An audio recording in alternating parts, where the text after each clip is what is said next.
This is a Jack Kemp Oral History Project interview with John Buckley, who was Jack Kemp's press secretary from 1985 to 1988, and later communications director for the Bob Dole president campaign, where Jack Kemp was the vice presidential candidate. Today is April 24th, 2012. We're at John Buckley's office at the Harbor Group in Washington, D.C., and I'm Morton Kondracki. John, thank you very much for doing this. Thank you, Mort. So when you think about Jack Kemp, what immediately comes to mind? From his personality, an exuberant, expansive, tolerant, engaging, fun guy. In terms of his accomplishments, he was someone who used the Archimedean metaphor of give me a place to stand and I can move the world. And from a little tiny congressional district in Buffalo, New York, he was able to change tax policy in the United States, have an enormous impact on the Reagan administration. He was someone who had an enormous impact, unfortunately long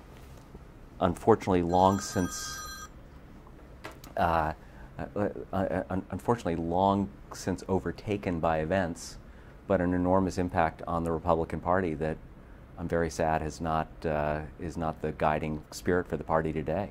Mm-hmm. And in what way has the Republican Party moved away from Jack Kemp? I think Jack was a big tent Republican. He was a tolerant Republican who believed that it really was as important to have in the party voices from a broad spectrum as it was to have a strong conservative core. He also was someone who reached out to African Americans and Latinos and others, which is something that the Republican Party, in my view, pays lip service to, but doesn't actually do today. I know that you had many standout personal experiences with him, but what are among the most outstanding? And if you can think of any that you didn't bring up in that the staff symposium, that would be good.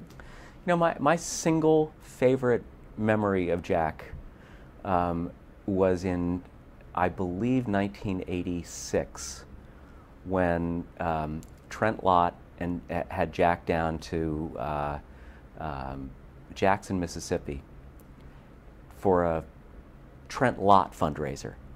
And Jack was kind of the star attraction to get some of Trent's biggest donors in Mississippi to appear at a fundraising event and write checks. And on the way to the event, Trent leaned over to Jack and said, "Now, Jack, remember this Mississippi, and it's wonderful that in Iowa you talk about, broadening the party and being a party that black folks join, and that's all great for Iowa, but just remember you're in Mississippi here, and maybe you should go soft on that." And Jack listened to him, as Jack would do, and you could see mischief in Jack's eyes. And of course he went into the event and talked for 45 minutes about this has got to be the party that fulfills Mr. Lincoln's beliefs on reaching out to African Americans, and we've got to be the inclusive civil rights party. And you could see Trent just going, his face just was ashen as Jack did that.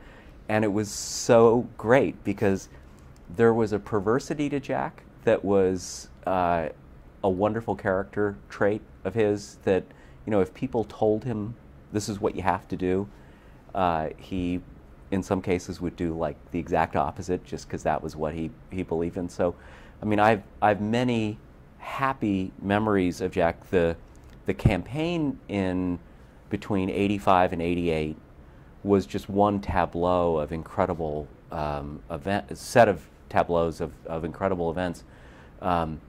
But the highlights for me were when Jack stood up and did things that were unexpected. Any other examples? I think that Jack going against the Reagan administration on certain key moments, was an example of him doing what he really believed in. And he was not a get along to go along type of guy. There was nothing that there was no way to silence Jack on issues that he wanted to speak up on. So it may have been, from an historical standpoint, a mistake for Jack to have been opposed to what Ronald Reagan was doing in Reykjavik and negotiating with Gorbachev on missile, the reduction in strategic arms and things like that. But the fact that he actually did that, not for political advantage, because in many ways it was a mistake to have gone against Ronald Reagan. The fact that he stood up to do that was, Jack at his absolute best. It's what he believed in. You told another story at the symposium about Bob Jones University. What was that? That was an example where Jack was warned when he arrived at Bob Jones University. I can't remember the precise set of circumstances of Pope John Paul's visit to the United States and how the arriving at Bob Jones University, whether the Pope had just been in the United States or whether the Pope was going to the United States. But it was, once again, it was a situation where Jack was warned, whatever you do, don't say nice things about Catholics. And Jack spoke at Bob Jones University about how great it was that Pope John Paul II either was coming to the United States or had just been at the United States. And it was, again, there was like a perversity to, if you tell him don't do that and he thinks it's something that he ought to do, he'll do it. Right. So besides perversity, what do you think were his outstanding character traits? Jack had a huge heart, and he was an empathetic human being. I think that a lot of the influence in Jack's life came from his mother, and the description that he always gave of his mother was of someone who was empathetic to others. It was, I think, why growing up, even though Jack was a Christian, growing up in a Jewish neighborhood in Los Angeles had a profound effect on him, and why he was so comfortable with people who were not like him. The only people he was not empathetic towards were people who didn't like football, as far as I could tell. So he had a tremendous heart, which, when you consider what the flaws are in the Republican Party today, you could use more people like Jack Kemp in the Republican Party. He also was someone who had a deep intellectual curiosity. The fact that Jack dove into the books that he dove into as a football player so that he could be an intellectual leader of the Republican Party in his congressional days, is a pretty extraordinary thing. The Republican Party was at the time that Jack was engaged in running for office, was still a party that had a representation of the East Coast elite. There were a lot of people who were much better educated than Jack, and yet it was Jack who was an intellectual leader. So, head and heart were really important for him. Did you talk to him about books? I talked to him about books all the time. I was often intimidated by Jack's knowledge of things. He was so much better read than I was in some of the seminal texts of the conservative movement. And, I came out of an intellectual family. I'm a very well-read person, but Jack was a font of knowledge of things I hadn't read.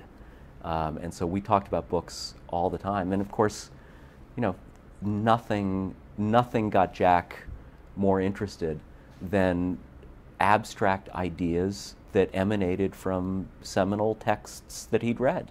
Any particular? Hayek and von Mises and even Jacques Rueff and others of the leaders of the gold standard movement were really important to him. He loved talking about it. He loved also, talking about William F. Buckley and Barry Goldwater and the books that I had read. But in terms of his intellect and the things that he had dug deeply into, he'd gone places that my reading had never taken me. Did you go there?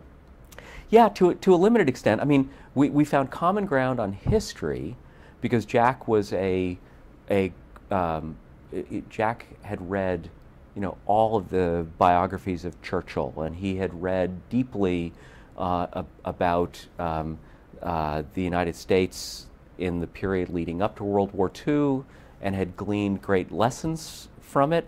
So there was a lot that we had in common there that we could talk about. On economic theory, less so, but I caught up to the extent that I could. And of course, I'd worked for Lou Lehrman for 2 important years prior to coming to Washington and working for the Reagan-Bush campaign. And so it was the books that Jack invoked and cited were not unfamiliar to me. It's just that my reading was less focused on the economic policy and more focused on history. Reading Kemp speeches, you do not see a lot of quotes from Hayek or from anybody. You have references, and surely Lincoln, the party of Lincoln, and all that, but specific references. And I don't know whether in most cases they're put in by speechwriters, but for somebody who as well read as he was, there doesn't seem to be a lot of reference to them. No, he was much more likely to invoke Lincoln, religious figures. He's surely the only person who's ever campaigned in New Hampshire and quoted Moses Maimonides. But that's true. The thing about Jack's speeches, though, even though there were speechwriters involved, for the most part, speechwriters were quoting back to Jack things that Jack had formulated. And I assume that that's something relatively in common with Ronald Reagan, where, speechwriters were quoting back things that Ronald Reagan had scrawled on cards 15 years before, which was why the speeches were often so authentic. But Jack was hard to write speeches for because he was a natural speaker, and Dennis Teddy and others, John Mueller and others who wrote speeches for Jack, often the starting point was what had Jack already said. Did you, when you were talking about his family, did you ever have a discussion with him about Christian Science? Because he was brought up a Christian Scientist. Christian Science was a sensitive topic for Jack, and it was something where I think he saw it as a political vulnerability. His core religious beliefs emanated from Christian Science, but they were filtered through his public practice of Presbyterianism, which of course was, the Kemp family religion. Jack and Joanne and the kids were Presbyterians or practiced Presbyterianism. But Jack's Christian Science was something that I think he felt was a vulnerability and he needed to suppress. So I'll give you a perennial Kemp staff concern. Jack had skin issues. His face often broke out in sort of blotches that peeled, and it was the kind of thing where virtually anybody would have gone to especially somebody in the public eye, as much as he would have gone to a dermatologist and just dealt with, and we could never get him to deal with it. And at a certain point, Sharon's Alaska and Mary Brunette, and I all just figured out he's not going to go because he's, at his core, he's a Christian Scientist, and he's not going to go to a doctor for something as trivial as the fact that his forehead was breaking out. And so I think it was like a tension within Jack, his Christian Science background.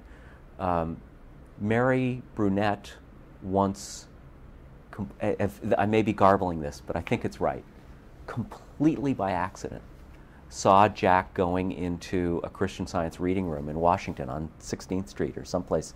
It just by accident, like she drove by and saw him there, and it was like, wow, he's he's going to a Christian Science reading room, but it's not something you could ever really get him to talk about.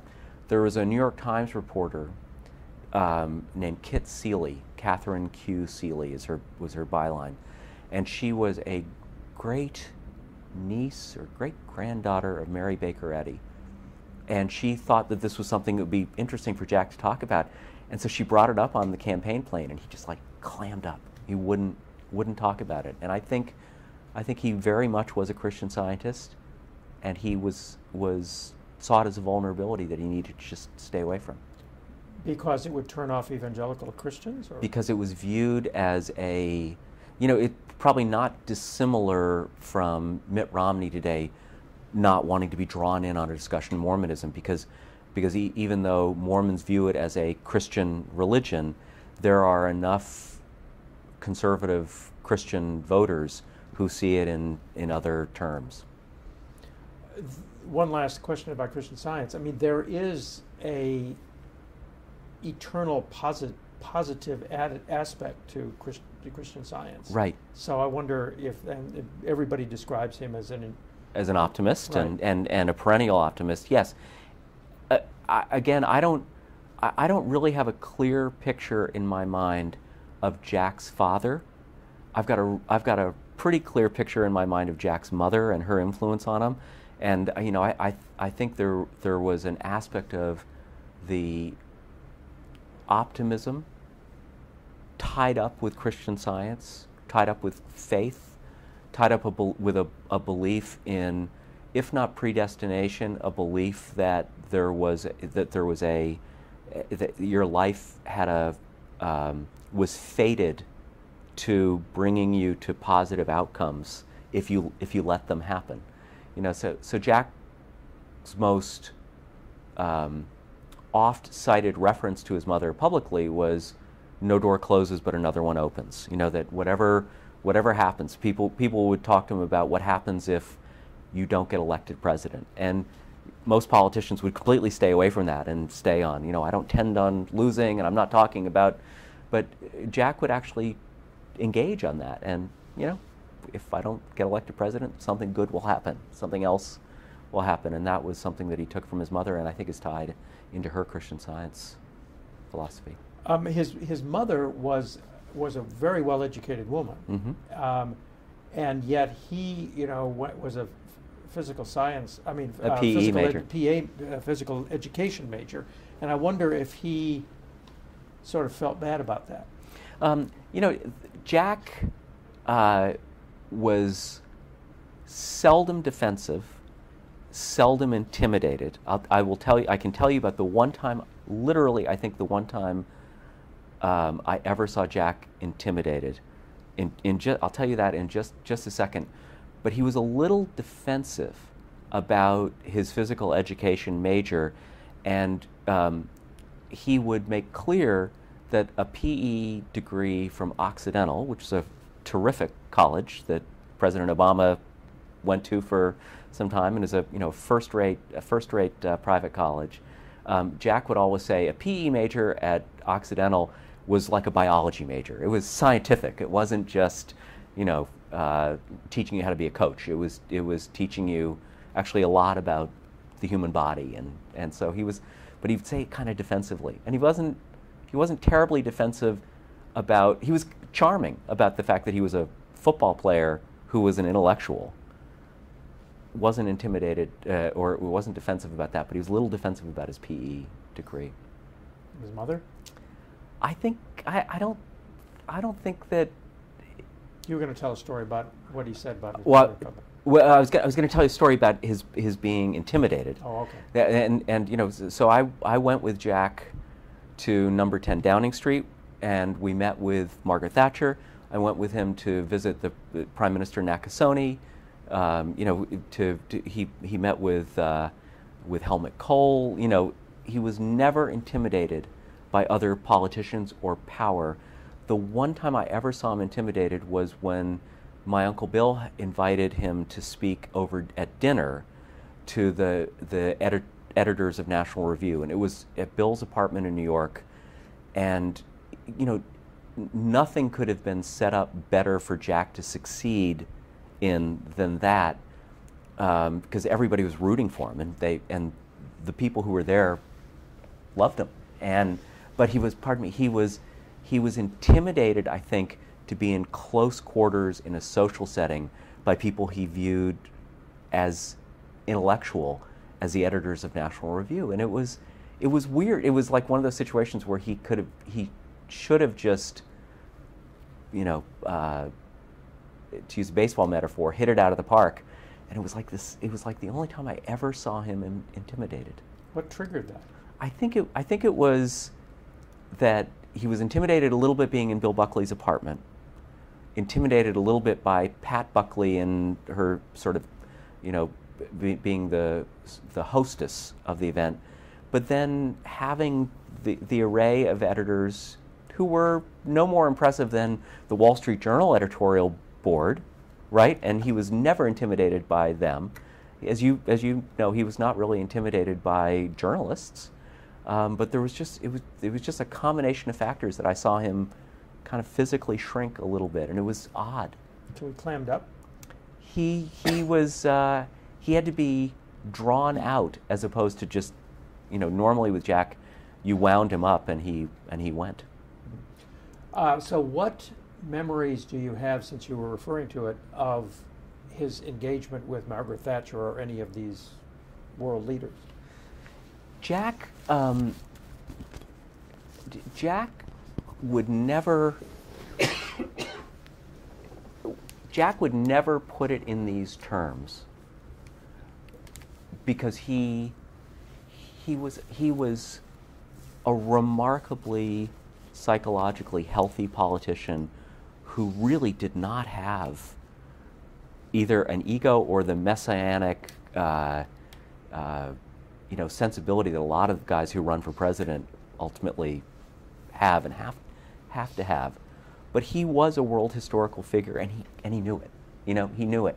And so he could go as a former football player and a representative of a little tiny district in Western New York and sit down with Margaret Thatcher, and they could talk. They could exist on the level of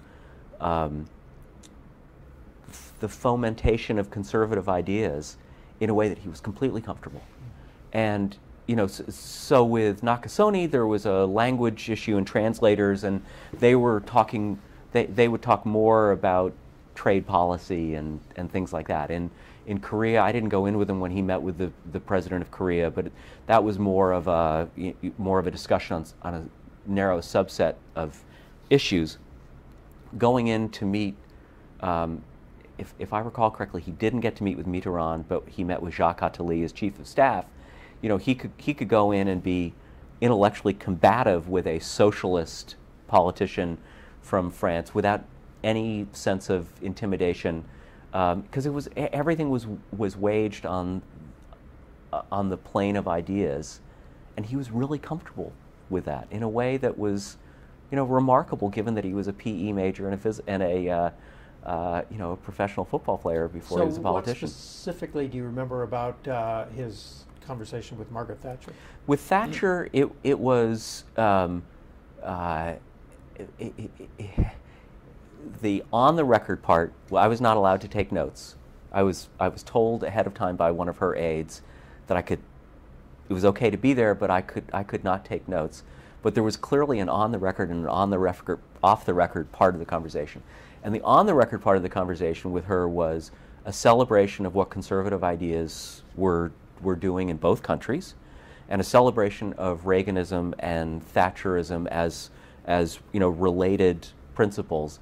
And then the off-the-record part was Margaret Thatcher being incredibly well-informed on how things were going in the United States, with, even at that stage in '86, the belief that George Bush was the likely nominee, and her being somewhat despairing of the notion that Bush would be the heir to Reagan and would be the nominee. So she was very pro Jack, by God, you've got to win, because our ideas depend on your winning. And she was very dismissive of the idea of George Bush being the nominee. And sort of, you have to stop him from being the nominee. So she was very positive on Jack, but also pretty realistic that he was a long shot candidate. Any other memories of foreign leader encounter? Interactions? No, not that comes to mind. Okay, back to the subject here. Yeah. Or the train of thought. So when did you first meet Jack Kemp?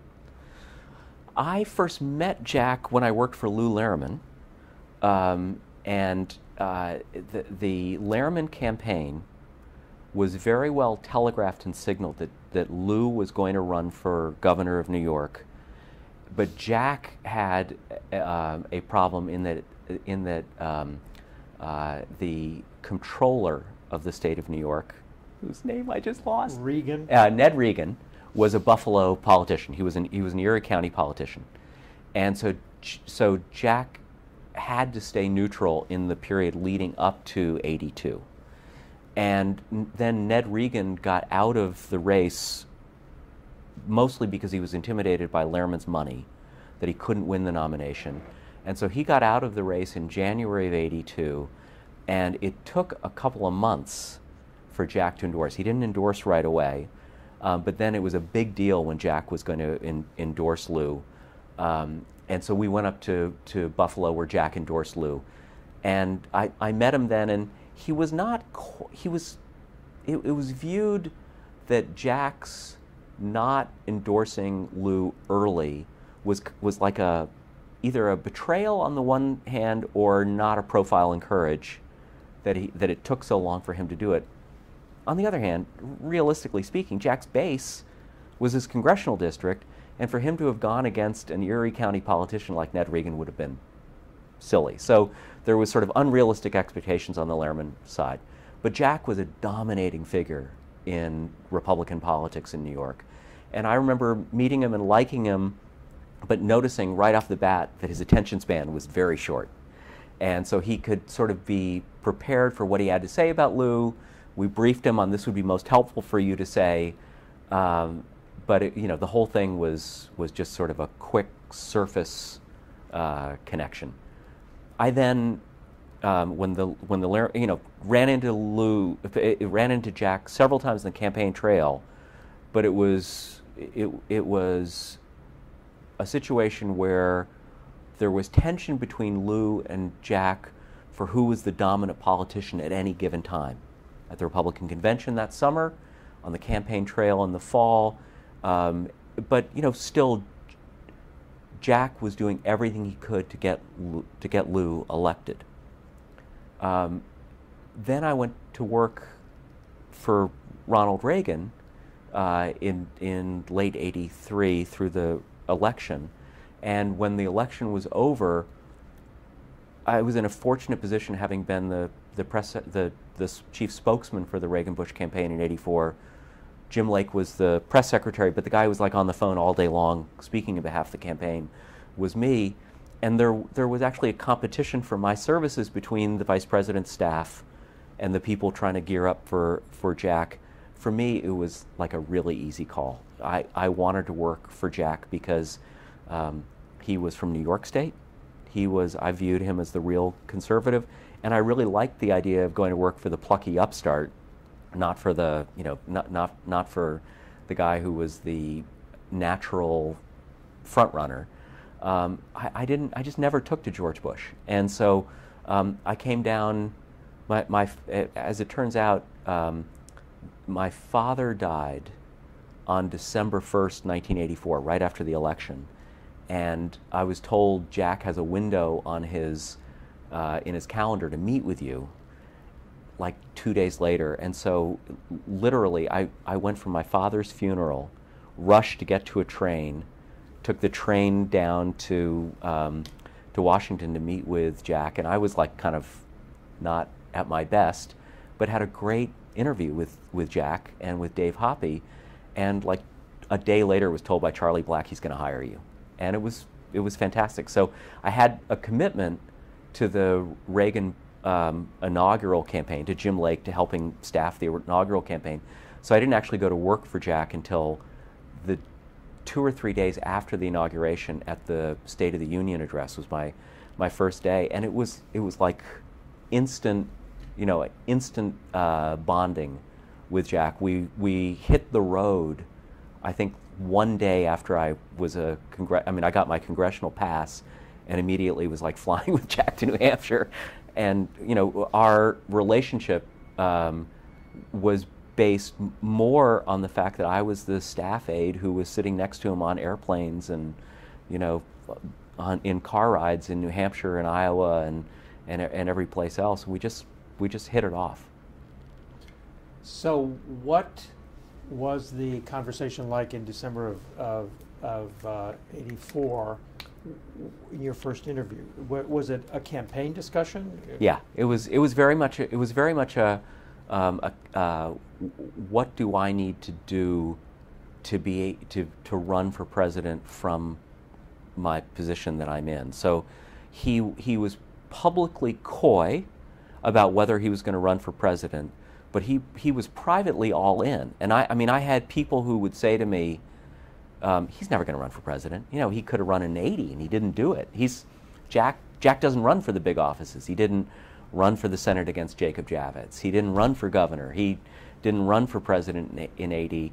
And it was hard for me to convey how determined to me he was that he was going to run for president. Everything was being set up to build a presidential campaign staff and hire the right people, and my being brought in was because I was a campaign press secretary. I had sort of the double advantage, I think, in Jack's view, of I came out of New York politics, so I understood New York politics, although I didn't understand the geography of his congressional district, as well I should.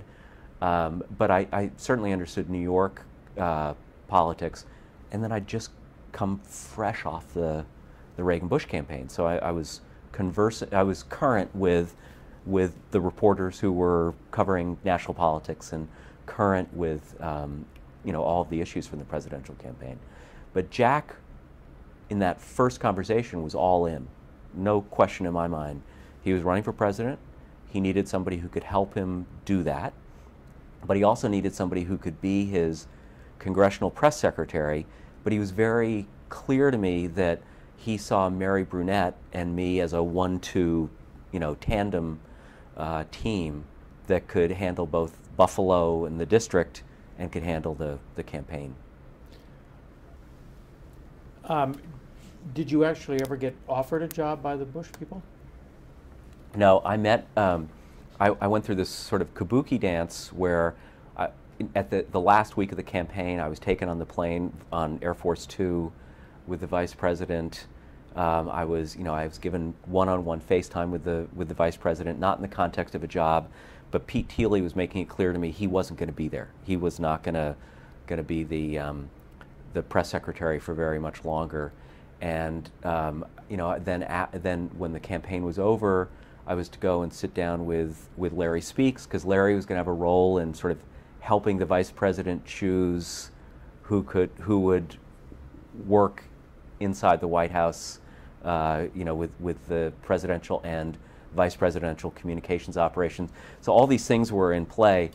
And then I met with Jack, and like on December, I'm going to say December 5th, I was offered the job by Jack, and I took it. And so I took myself out of that before it ever got there. I read someplace that Roger Stone had something to do with your... Roger and Charlie, who I worked with, I'd worked with them both in the Reagan-Bush campaign. Lee had not... Lee had declared himself. Lee had declared himself that he was going with the vice president. But Roger and Charlie, the first primary was the Black Manafort, Stone, and Atwater primary. And so Roger and Charlie were going with Jack, and Roger was a big advocate in my behalf, and also trying to persuade me this is what you ought to do. You don't want to work for Bush. Bush is a weenie. Come to work with Charlie and me in this campaign. So at that time, you were a dyed-in-the-wool conservative and a supply-sider and all that? Absolutely, yeah, absolutely. And so I was excited to work for Jack because Jack was the intellectual leader of the movement I believed in, especially as the rightful heir to Ronald Reagan. So you were a Reaganite. I was a Reaganite. Yeah. Did you talk about campaign strategy right away? Yes, I mean, so there was a broader conversation about campaign strategy and what Jack needed to do. My immediate engagement with Jack was, how do you, Jack, pivot from being a congressional personality into being able to connect with people and make news in Iowa, New Hampshire, and other places. And so literally my first trip with Jack, I'm going to say like the last week of January 1985, he spoke to at a private club someplace on the Upper East Side of Manhattan, you know, the Colony Club or the Harmony Club or some club that, like, you know, it's not like the Union League Club that has higher name ID. It was like a little tiny club of New York, Wall Street, wealthy people. And I remember watching him that first night. It's the first time I ever spent time watching him give a speech like that. Be delightful, but give the same speech 3 times. You know, come to an end, keep going, you know. And so I remember being in the car, driving with him from this club to a plane that was going to take us up to New Hampshire or someplace, because he had an event the next morning. And I remember saying to him, you know, you realize when you get into the campaign, you're going to have to give shorter speeches. Jack Kennedy never gave a speech on the campaign trail that was longer than 18 minutes. You know, his stump speech was like 12 minutes. You're going to have to give 18-minute speeches, and you're going to have to be prepared to give speeches that have written text, because you're going to need to deliver that paragraph that the soundbite for the news the next day is in. And I remember him looking at me like, really? I'm going to have to, like, give 18-minute speeches? I was like, yeah, you're going to have to do that. And it was like, you could see him processing the change that he would have to make, but being skeptical that he could do it. And of course, as it turned out, he had difficulty doing either of those things. But my you know, there were broader strategy conversations, especially when Charlie would be around, or when Roger and Charlie would be around. But my engagement with him was more tactical and functional on how do you make news? How do you deliver a speech that gives the local reporters what they need? And, you know, for the first, from I would say January of '85 until July of '86, basically the road crew for Jack was me, and, you know, it was Jack and me carrying his bags. You know, I was to the extent possible, I was the advance person. You know, we'd land on the ground, there'd be somebody there, part of a local Kemp operation, but they're usually volunteers. So it really wasn't, it was like a solid 14 or 15 months that it was just Jack and me traveling everywhere. And, you know, I grew to love him and grew to love the experience of just being with him. We had a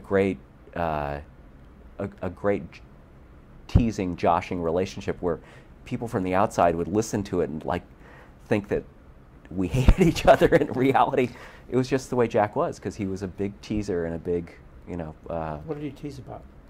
Oh, like everything from my clothes to the fact that I knew more about rock and roll than economics, to, you know, to the fact that I was a Jets fan, you know. So he would pick on everything with everybody. Did you ever persuade him to make shorter speeches? You could persuade him to make to make the next speech short. You could not persuade him to do it as as part of the regular order. He just couldn't do it, wouldn't do it. I'll flash forward to '87, when the campaign was in trouble because, you know, Jack hadn't caught on, and he He wasn't leading in Iowa, wasn't leading in New Hampshire. And my recollection was that it was a combination of, I'm now outing two reporters giving campaign advice, but it was a combination of Walter Robinson and John Margolis, who were on the plane with us, and they said to me, we want to go talk to Jack. Not an interview. We want to go talk to him. We want to have an off-the-record conversation. And I brought them up, knocked on the door in Jack's room, and said, hey, John and Walter want to talk to you. Can you give them 10 minutes? And he was like, yeah, sure, no problem. So we were in a hotel someplace in New Hampshire, and they came in and they sat down and they basically said, what the fuck? I mean, what do you think you're doing, right? You cannot keep doing this. If you want to get elected president, you're going to have to be disciplined and, give short speeches that entertain people and then get the hell out of there. And they were blunt and aggressive in the message they were delivering to him. And you could see Jack kind of going, because I was, at this point, I was staff and he tuned me out on these daily corrections. Nobody in the campaign staff could really get him to do what he needed to do. This was part of the Kemp perversity in his personality that was harmful, not helpful, because he wouldn't listen to some of the advice that was very helpful. But I remember the next day, Jack gave 3 consecutive speeches around the state with Walter Robinson, this incredibly tough reporter, sitting in the back of the room, tapping on his watch as Jack would go into minute 17 of the speech, and Jack would panic and quickly get off the stage. But you couldn't get him to correct those behaviors for long. So reporters really liked him. Jack, they were rooting for him. Sounds like. Reporters were rooting for him because reporters were rooting for him. Democrats were rooting for him. Everybody was rooting for him, except the other campaigns, and unfortunately, in most places, Republican primary voters. And it was because he was unique and different, and what he represented was so positive. He was such a likable human being, and he was so real. He was, and so reporters had access to Jack that they didn't have to Vice President Bush. Reporters who got access to Vice President Bush found something hollow about him. But if you went through his opponents, reporters liked aspects of Bob Dole, but never thought he should be president. They didn't take Pete DuPont seriously. They didn't take Al Haig seriously. Pat Robertson they recoiled from for a lot of reasons. But Jack was real and nice, and his message was positive, and there was something doomed about his candidacy for all those reasons that brought out in reporters a desire to help him. It didn't necessarily translate into the stories they wrote, but it definitely translated into the interactions that they had with him.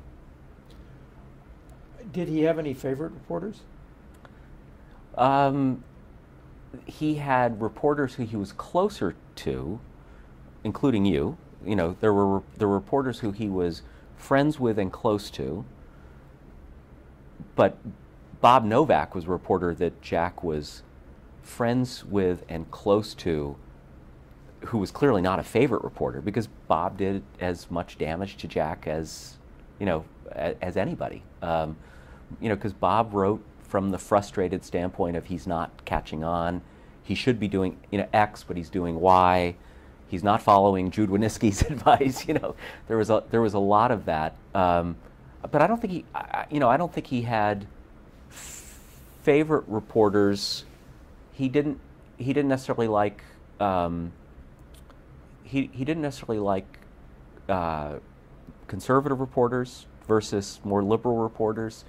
The reporters who were on the campaign plane with us, though, he had a wonderful relationship with. The ones who paid close attention to him, he had a great bantering, teasing, relationship with, and they would give him shit and he would give them shit, and it would be that type of a relationship. And yet they probably didn't agree with him on anything politically. No, no.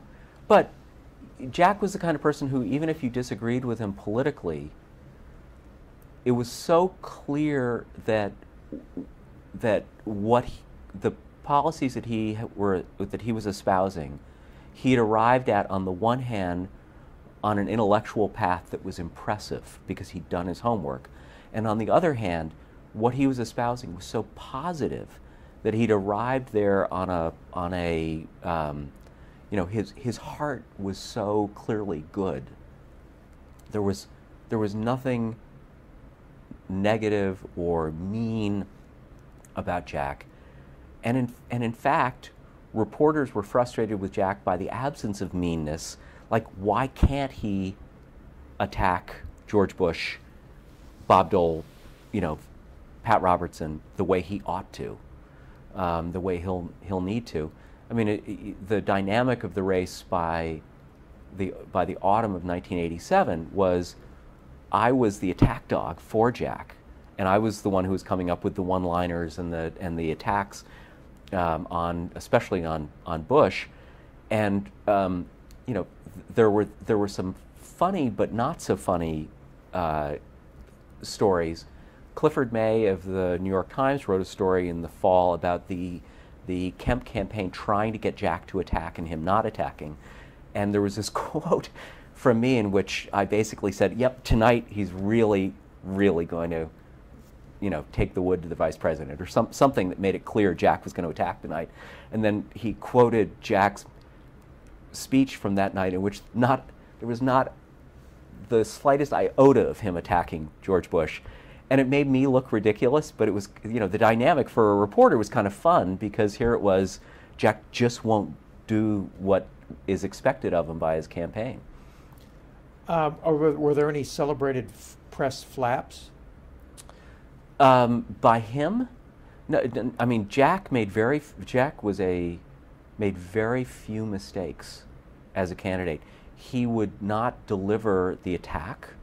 I would hand out a press release that would have a quote, the paragraph in it, in Remarks Today in New Hampshire, Jack Kemp said that X, and he would not read that, which would be so just, impossible to make progress with.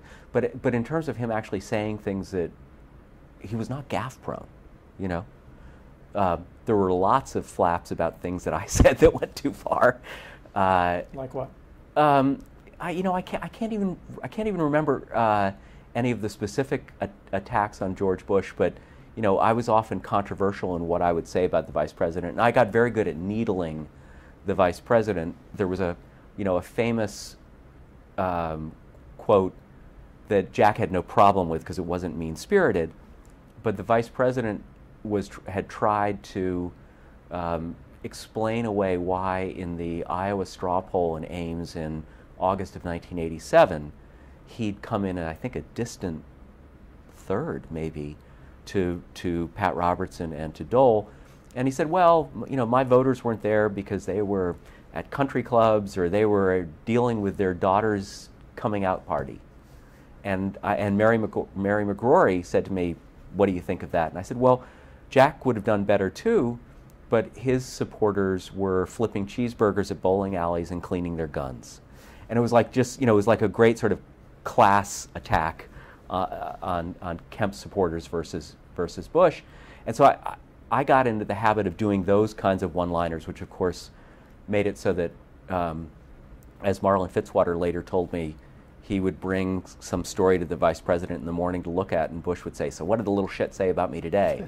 Which did not endear me to the vice president. But unfortunately, Jack was not delivering those one-liners which were necessary. If you look at the Republican debates in 2012 and how personal and direct it was from the outset,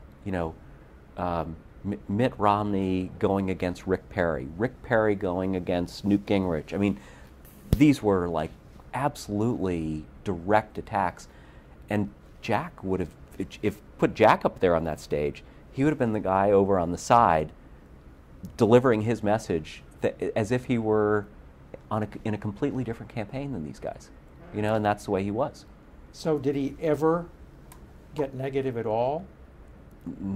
Virtually never. The closest he could get negative about Bob Dole, because he saw Bob Dole's ideas, austerity versus the politics of growth. He saw his ideas as being inimical to what he stood for, but he would still, and occasionally he would give some one-liners about Dole. Some jokes about Bob Dole's library burned down, and both volumes were found charred, or something. Things like that, making a little bit fun of him. But he never would sustain an actual attack on either of any of the three of his principal opponents. In those days, was his attitude toward Dole personal? I mean, his personal attitude negative? Yes, he saw Bob Dole as representing a kind of politics that Kemp and Reagan had defeated and supplanted. He saw him as an old-fashioned, Republican. Newt Gingrich's line of Bob Dole as the tax collector for the welfare state resonated with Jack. He would never say a line like that, but it resonated with him. It was clear to him that he never really said anything negative about George Bush. One, because I think he always believed that if he were not the nominee, Bush would be the nominee, and so you shouldn't do that to him. But two, also, I think he saw him as not being irredeemable. That there was a chance that since he'd been a loyal carrier of the Reagan message at times, there was a chance that maybe he could be persuaded to believe this. I remember having a conversation with him near the end, so this would be post-New Hampshire, pre-Super Tuesday in '88, in which he said privately, so, I don't have any choice here, right? I've got to be for Bush and help Bush. And I was like, yeah, even if Dole ends up being the nominee, the right positioning for you is to endorse Bush, because he's closer to you than Dole is. Dole's ideology was what Reaganism had supplanted. But was his attitude toward Dole one of not only distaste for his policies, but also for him? Because there had been a lot of back and forth. I think distaste is probably the right word. It wasn't stronger than that. He didn't dislike Bob Dole, because Jack really didn't dislike a lot of people. He was he was one of these people who genuinely understood that hatred was an emotion that was poisonous to the carrier and ineffective as well. But he thought that Bob Dole's sourness and negativeness and his acerbicness was something that he just kind of didn't think he wanted anything to do with. Before we leave the press, tell me about his relationship with Novak and Bob Novak and Winnisky and what they were trying to get him to do. So Jude was he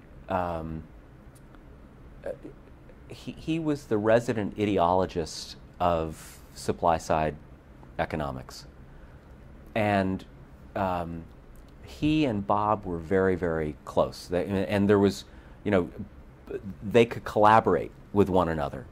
And I'm guessing that Bob and Jude talked on the phone several times a week, just guessing. Jack was a project of Bob Novak's.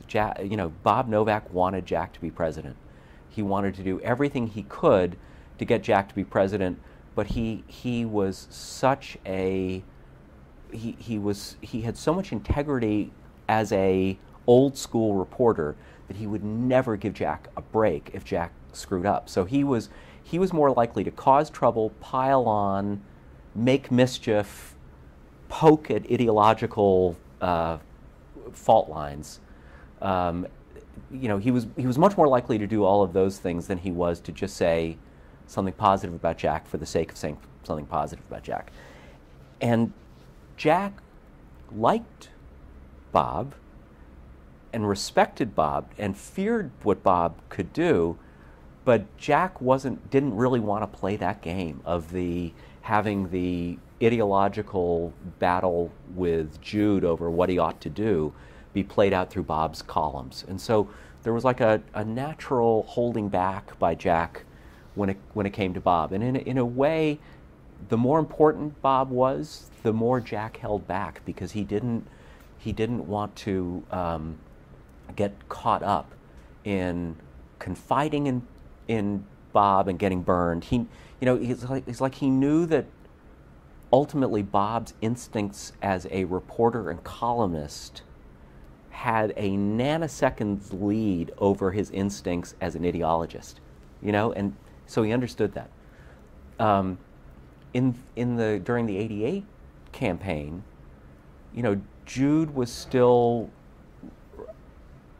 Jude's wackiness, which came out, in my opinion, later, was still somewhat in check, and there were natural checks and balances on Jude's influence on Jack, which were a lot of the things that Jude believed in politically were not practical, and so Jack. Like what? Well, the gold standard was something that Jude believed in strongly, but it was just not smart for Jack to go out and run a campaign on the gold standard. 2-second aside, I remember being at a party in '86 when Jack was still viewed as the principal rival to George Bush, and it was a party at Marty Plisner's house, like a holiday party or something like that, and I found myself standing next to Jim Baker, who was just brutal, like going, "Wow, the gold standard. That's really a great issue. Boy, Jack's really going to ride the gold standard all the way to the White House, isn't he, John? Like that's good. He needs to just keep on the gold standard, And so, practical politicians, Charlie Black, Vin Weber, even people like Newt Gingrich would say to Jack, "Don't go there. Just you can signal, but don't run the campaign on the gold standard." Whereas Jude would be like, "This is what the campaign was about," and Jack believed that, and Bob believed that too.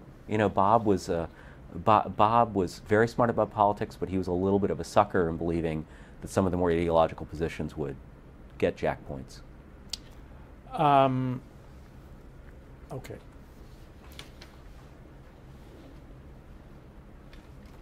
So at the beginning, in '86 actually, there was a Finkelstein poll that had Bush 40, Dole 8.5, Howard Baker at 8.1, and Kemp at 6.6.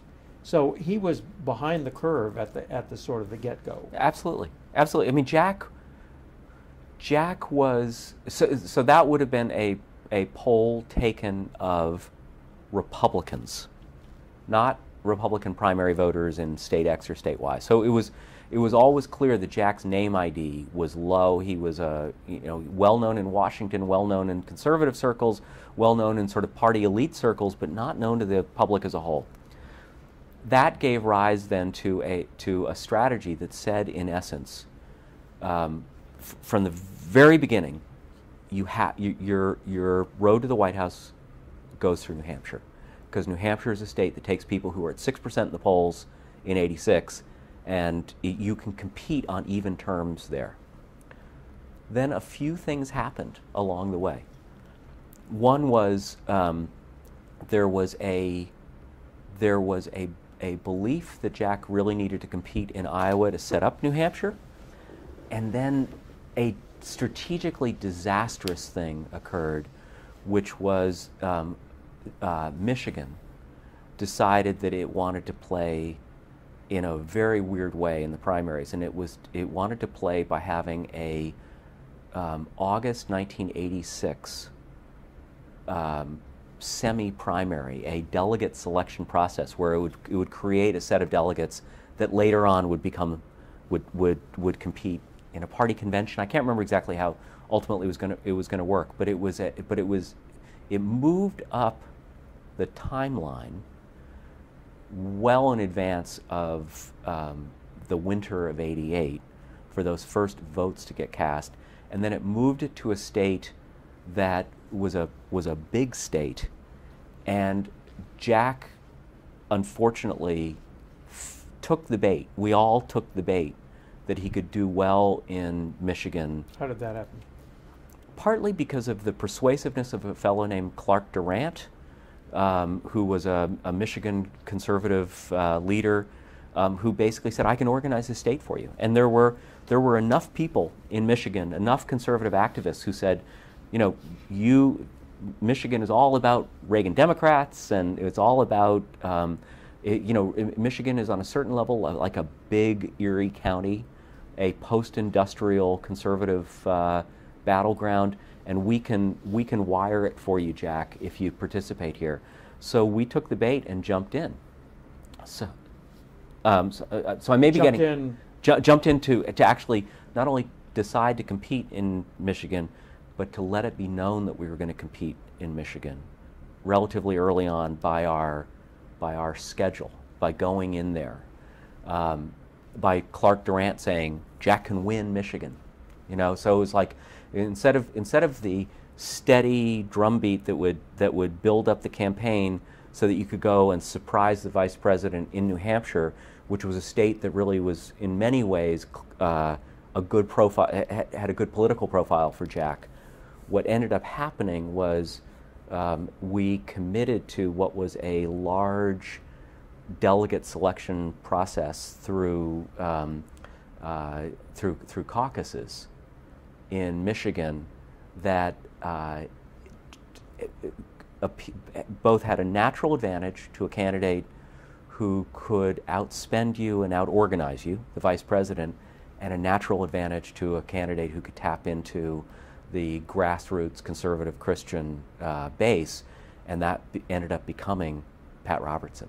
So we helped create Michigan as a battleground, and we were not in any kind of a position to be able to fulfill the expectations we set.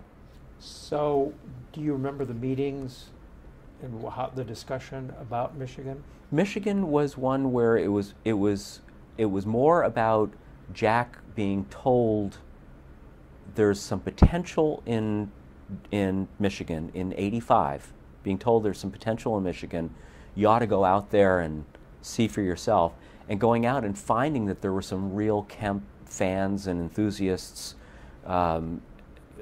with Clark as the leader, and us being sort of sucked in to the reception that Jack got. And then in the fall of '85, in like October of '85, there was a Republican Party event in Michigan that was in Grand Rapids, and it was like one of these regional Republican National Committee events. All the candidates came and spoke, making Michigan real at that point. And at that point, we were in. We were committed to Michigan. So Jack was then playing basically a three-state race from early on in the process: Iowa, Michigan, New Hampshire, and it proved too much early on in terms of resources, in terms of message. His message for Iowa wasn't really working. And then any of the potential that he might have had to win Michigan, even a tie with Bush would have been a victory in '86. But the moment Pat Robertson jumped into the race, it created a schism where voters that might naturally have been Jack's went to Pat Robertson, and Pat Robertson started competing for the mantle of the true conservative alternative to Bush. Bob Dole wasn't even a factor in the early go-rounds. He was kind of a joke. The Jack was never able to have that steady race where you'd go from 6 to 12 to 14 to winning the New Hampshire primary and, breaking out. And was there any polling in Michigan ahead of time to see whether it was fertile ground? The belief was that Jack, the polling didn't matter in '85 because it would all be just about name ID. And so if you did it, so if my recollection was polling in Michigan showed what we all expected, which was that George Bush had a big lead, but we were going to out-organize them on the ground and tap into a conservative organization, and we would beat them in this caucus setup. But the fact that Jack never caught fire in the early polling created this sort of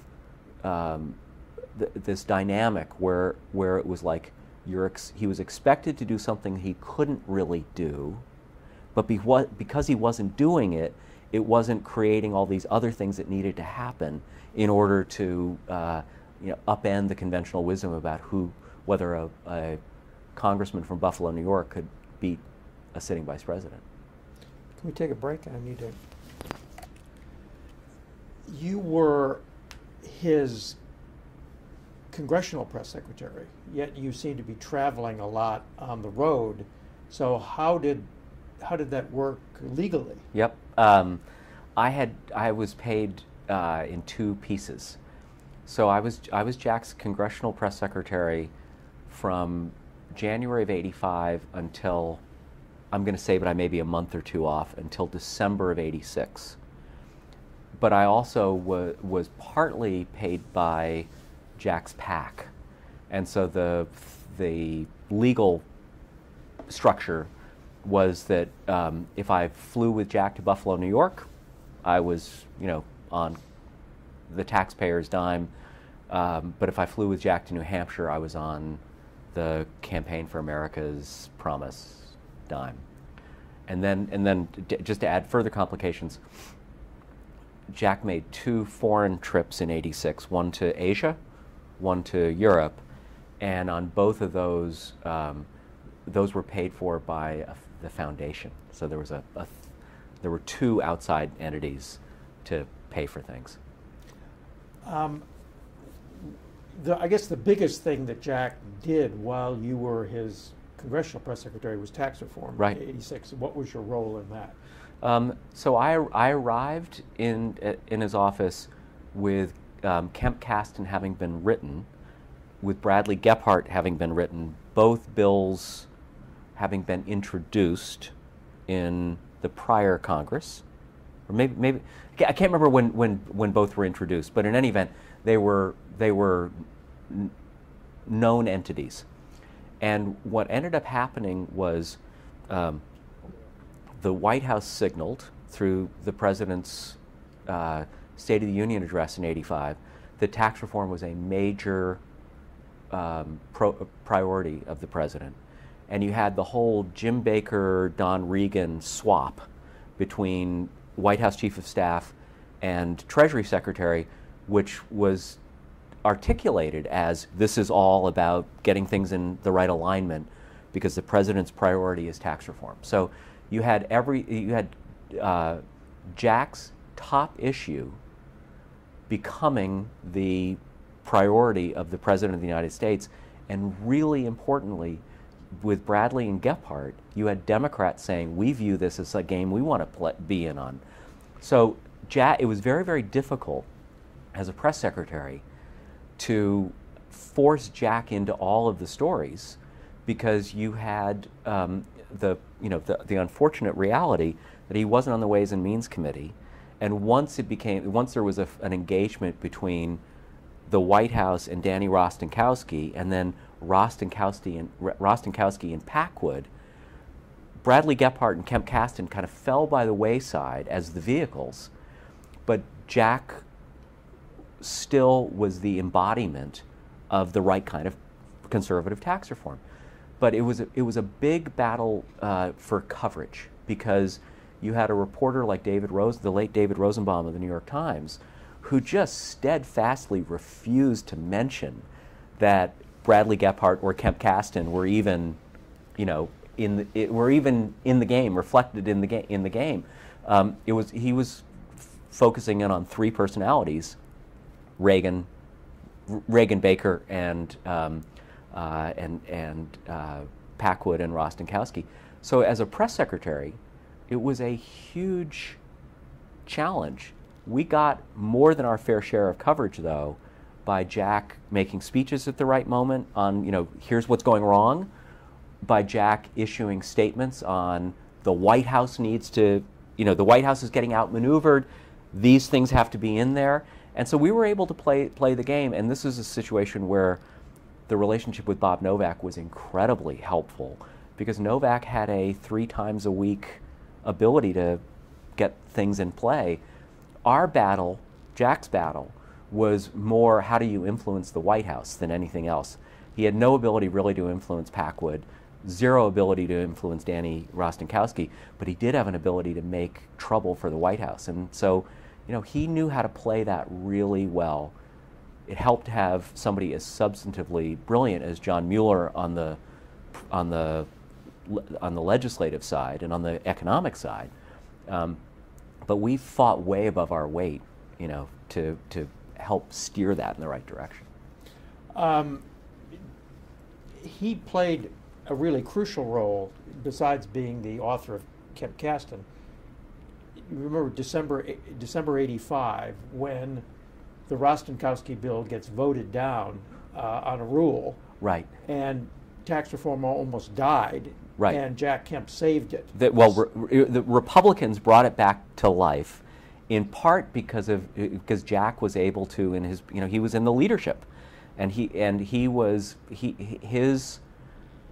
argument to fellow Republicans was we've got to keep this alive in order to be able to fix it at the right moment. Republicans were very distrustful of whether or not you could trust Reagan and Baker to do the right thing, because they were so much more willing to play with Danny Rostenkowski than they were to play with the House Republicans. I mean, that was an ongoing tension and dynamic. Was the White House refusing to basically believe that House Republicans were good for anything. That was not where they were going to, but enough House Republicans carried it into '86 that they were able to actually get it going. Well, Jack also got Reagan to come up to talk to the House Republican Conference. That's right. Actually, Baker and Darman came up to meet with Jack, if I recall correctly. Baker and Darman came up to meet with him. They came to him. And Jack then persuaded them to get the president up there. To say that Baker and Darman came to visit with Jack, that was like a huge deal. Jim Baker was the de facto head of George Bush's re-election campaign from his position. They were both very contemptuous and dismissive of Jack on many, many levels, but he had the power to keep the president's priority alive uniquely. And so it was from that meeting then that Reagan was invited to come up and speak to the Republican conference. And I can't remember what the vote was, but it was like just enough Democrats sided with a pretty solid Republican conference in order to keep it alive. Did Jack ever get enough credit for that in the presidential contest? He got credit for it in certain news stories, but it's still to the average person, the average Republican voter, not conservative activist, but Republican voter in Iowa and New Hampshire. Tax reform was still Ronald Reagan's thing. And then by the time you had the dynamic of Reagan and Rostenkowski addressing the nation, April or May of that year, if I recall correctly, you had this incredible dynamic where it was Tip O'Neill and Danny Rostenkowski and all these other players who were actually driving the legislation not Jack. And he did get squeezed out of he was at the signing ceremony, but not in a prominent enough role. Talk about the contemptuous attitude of Baker and Darman and company and Bush toward Kemp. Bush was just kind of annoyed by Kemp because he saw him as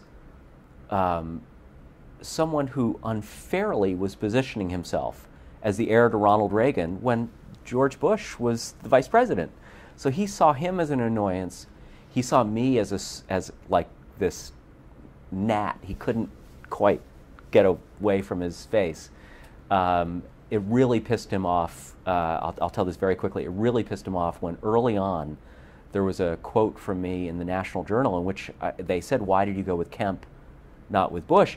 And I said, because I come out of the conservative movement and I see Jack Kemp as the true heir to Reagan. And Bush just went nuts at that. Just thought that. How did you get the word of that? I got the word from Pete Thiele. You've really pissed him off. And then later on, Bush was getting, Jack Kemp was getting an award. How did this work? Jack Kemp was getting an award from the Conservative Party of New York at a dinner that the vice president was the keynote speaker at. And Jack couldn't make it for some reason, some legitimate reason. And so I went up to represent him, and I had to sit on the dais right next to the vice president. This was like spring of '85. Spring of '85.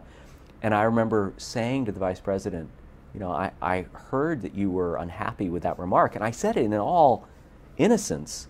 And I really hope that nothing that I say pisses you off. And he said, "Too late for that." And I was like, "Oh, okay." And I said, "Well, I really hope that over the course of this campaign, Mr. Vice President, that we can stay on good terms." I doubt it, right? And so I'm amazed by this, that he was that petty and shitty, that it would have been so easy for him to say. And of course, I'm standing up at the Conservative Party of New York event, an event that my family, created the antecedents for, representing Jack Kemp, and it would have been so easy for him to be gracious, but he wasn't. Anyway, Darman and Baker, had the reputation for rolling people, for cynically playing power politics to an extent that they could just force people to do what they needed to get done. And it was clear that Darman and Baker, on the one hand, respected Jack, but just figured that they could and should and needed to roll him. And so they came up to the congressional office with sheepish grins and just regular guys to meet with Jack, but immediately we're sucking up to him to roll him. But at the end of the day, maybe they rolled Jack by getting him to do what they needed to get done, but Jack got them to do what he needed to get done, because keeping tax reform alive was on a policy prescription basis the most important thing for Jack. Keeping tax reform alive from a political standpoint was the most important thing for Baker and Darman. I don't mean to say that they didn't believe in tax reform, but it was not the plane on which they were operating. And so, they may have thought that they rolled Jack. As far as Jack was concerned, he rolled them, Before you arrived, when Jack, for example, opposed TEFRA and DEFRA and all that various stuff, there was a lot of leaking from the White House that he didn't matter, ambitious, that he was, not following the president's line, and so on. All of that presumably came from Baker and Darman.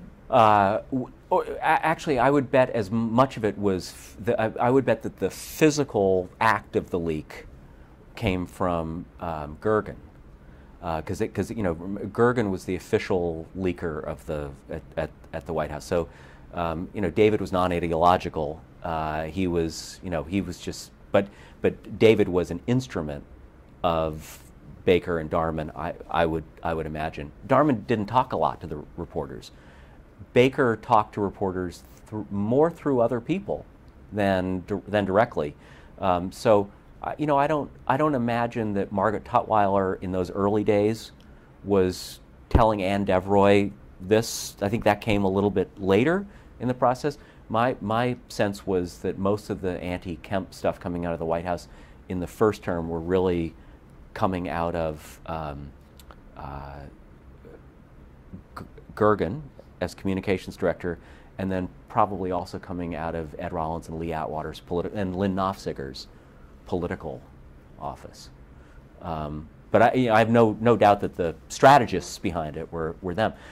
People forget, momentary aside, people forget that in 1983 there was an enormous amount of frustration among conservatives with Ronald Reagan, so that movement conservatives like the Howard Phillipses and the Richard Vigories and the Paul Weyrichs were like, saying to Lou Lehrman, you ought to challenge Ronald Reagan in the New Hampshire primary. I mean, they were like that disillusioned with what they thought of as the liberal cabal in the White House, Baker, Darman, Gergen, and those guys.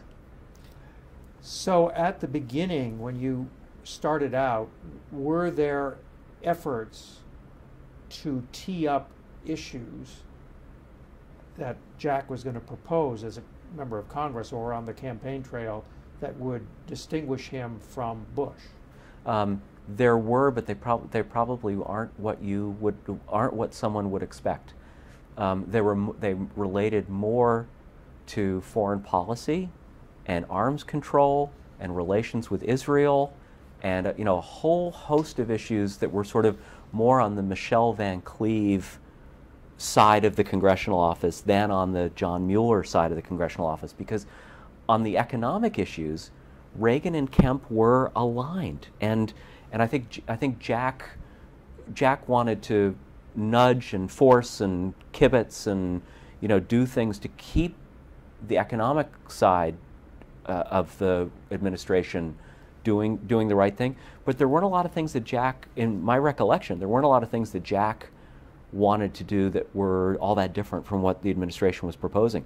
But there were a lot of things that George Shultz was doing as Secretary of State that Jack disagreed with and like viscerally disagreed with.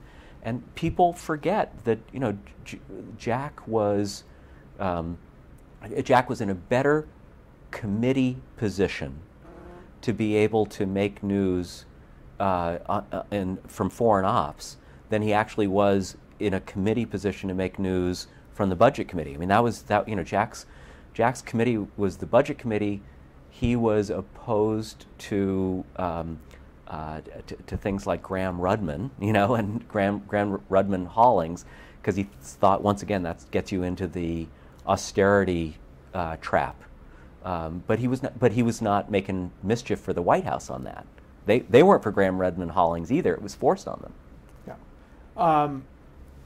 He did eventually, at a CPAC convention in '87, called for Schultz's resignation. Yeah. Now, was that a big deal in the office? I mean, that's a major kind of speech, major kind of statement. He'd been critical of Schultz, and it was building to that. It was building to that. I will admit that I thought that just from a purely tactical standpoint, that was like a great thing to do, because calling for a cabinet officer's resignation makes news. And by that point, this was post Reykjavik. This was there were a lot of It was post Reykjavik. Yeah, there were a lot of things from a foreign policy standpoint that Ronald Reagan was doing that, of course, now are part of the legacy of Ronald Reagan and his greatness, that at the time, from a conservative tactical standpoint, were outrageous, and we could make political hay against them. Many of them, though, were the things that got Jack's gorge it wasn't so much things like support for family planning in China that were excuses for infanticide and coercive abortion. I mean, he was opposed to that, but those weren't the things that viscerally moved him, in my recollection. The things that viscerally moved him were anything that put the U.S. in a position of selling out Israel, that put the U.S. in a position of not forcing the issue to get like Nathan Sharansky out of the Soviet Union. You know, there were those things that really just viscerally bothered him. And then he had a visceral reaction to anything that undermined the argument for, you know, as it was called in those days, Star Wars, missile defense, and anything that made the U.S. give up its technological advantage in nuclear weapons. But was that CPAC speech a big deal as far as the office was concerned and the campaign were concerned? It was a big opportunity. I mean, CPAC was viewed as a big opportunity every year. We were having to fight for attention from other conservatives. CPAC could have been and should have been, and in many ways was, a natural place for Jack to excel. But we, you know, in a way, we were forced to be more and more tactically desperate in order to make news. And so calling for Schultz to go was the kind of red meat you just needed to throw. But it wasn't. I shouldn't say it was a big deal. Like there was this big debate. It was a big deal. Like this is the bomb we're going to throw. But at that point, we were all ready to throw bombs. Now, I by that time was no longer in the congressional office. So all of my discussions with Jack about that would have been like flying here or flying there, but the way it would have worked would have been the message coming from Dave Hoppe and Michelle Van Cleve. This is what we want to do, and you know, me on the road saying, yeah, let's do it. Please have Dennis write a tough speech that way. Okay. How did Kemp pick his '88 team? I mean, you said that the Black, Manafort, Stone, and primary was the first one. Why were they so important, by the way? Why was that firm so important? In the early 1980s, the group of Black, Manafort, Stone, and Atwater were considered to be the smartest political strategists and tacticians. So, to back up for just a second, every time the White House changes hands from one party to the other, there are a group of people who are part of the successful campaign who are viewed as having upgraded the mechanics and the technology of elections. And so a whole group of, you know, just like Karl Rove when George W. Bush got elected was viewed as sort of a guru who had modernized elections, and you know, David Axelrod and folks like that did the same thing for Barack Obama. In 1980, the people who were given the credit for being the smartest operatives were Charlie, Roger, Lee Atwater, and Paul Manafort. So the fact that they were supporting Jack, 3 of the 4 were supporting Jack, was a big deal. And you know, Lee was considered the most talented of the 4 of them. Lee was a very big deal and deserved the reputation that he had. But it was a big opportunity for Jack to have Charlie Black basically putting his campaign together. So Charlie knew that we needed some kind of a presence in Iowa and also needed someone to run the PAC. So he recruited a guy named John Maxwell, who was an Iowa political aide, and ensconced him in the PAC. And as it turned out, John did not have the Iowa organizational skills that we thought that he had.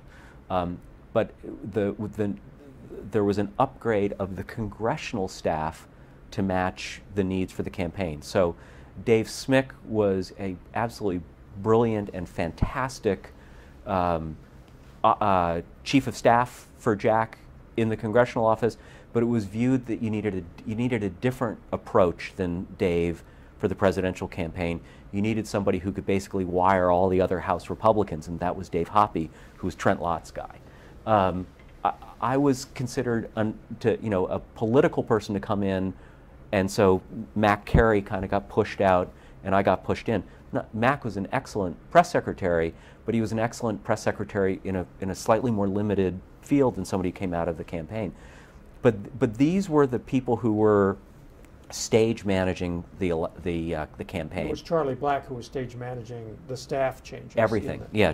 So it was Charlie and Jack together. Roger less so. Roger was more, how do you organize New Hampshire? What do you do on the ground? Charlie was more big picture. And then recruiting Jeff Bell was important because Jeff was a natural Kemp ally, and Jeff was someone who was viewed as sort of being ideologically akin to Jack, but also having a good sense of politics. And so Jeff became sort of a power figure in the campaign. And then the next most important recruit was recruiting a guy named Rod Smith in as the finance director. Rod had been the Senate Congressional Campaign Committee's finance director, and so it was a big deal to bring in someone who understood the technology of raising money, circa '83, circa '84, as he was able to do. So we put together a pretty good campaign team pretty quickly. Now, having said that, the Bush campaign was layering on. For every person we hired, the Bush campaign hired 10. I mean, not an exaggeration. They had a full-scale presidential campaign with 200 people in it, when we were basically still operating with like me in the congressional office and a little tiny handful of people. Did Charlie go with Kemp before Atwater went with Yes. Bush? Yes. Charlie committed to be with Jack before the end of the '84 election. So the dynamic was Lee was the deputy press secretary of Reagan Bush '84. Charlie had some role in Reagan Bush, some official role in Reagan Bush '84. Roger was assigned virtually full-time as the Northeastern Regional Field Operative for the Reagan Bush campaign, and Roger's deputy was a guy named Scott Reed, who later became Bob Dole's campaign manager. But Charlie was like all in for Jack. It was clear Charlie was going with Jack. Lee didn't join Black Manafort Stone until right after the election, but it was one of these things where, Lee joins in November, December of '84. He moves physically into their office, but like he's starting to organize the Bush campaign from one end of the hall, and Charlie and Roger are organizing the Kemp campaign from the other end of the hall, and Manafort's keeping the business alive and also making that critical pivot where Black Manafort and Stone were not just campaign operatives, they were also lobbyists. And so Paul's running kind of that operation. I think I'm going to guess it wasn't until about May or so that Lee left Black Manafort and Stone to go run the Fund for America's Future, which became the Bush campaign. But for 6 months, for 4 or 5 months there was one firm, but with different campaigns. So Charlie and Jack were old friends? Charlie and Jack were friends from the '80 period. Charlie was a movement conservative and was was on the same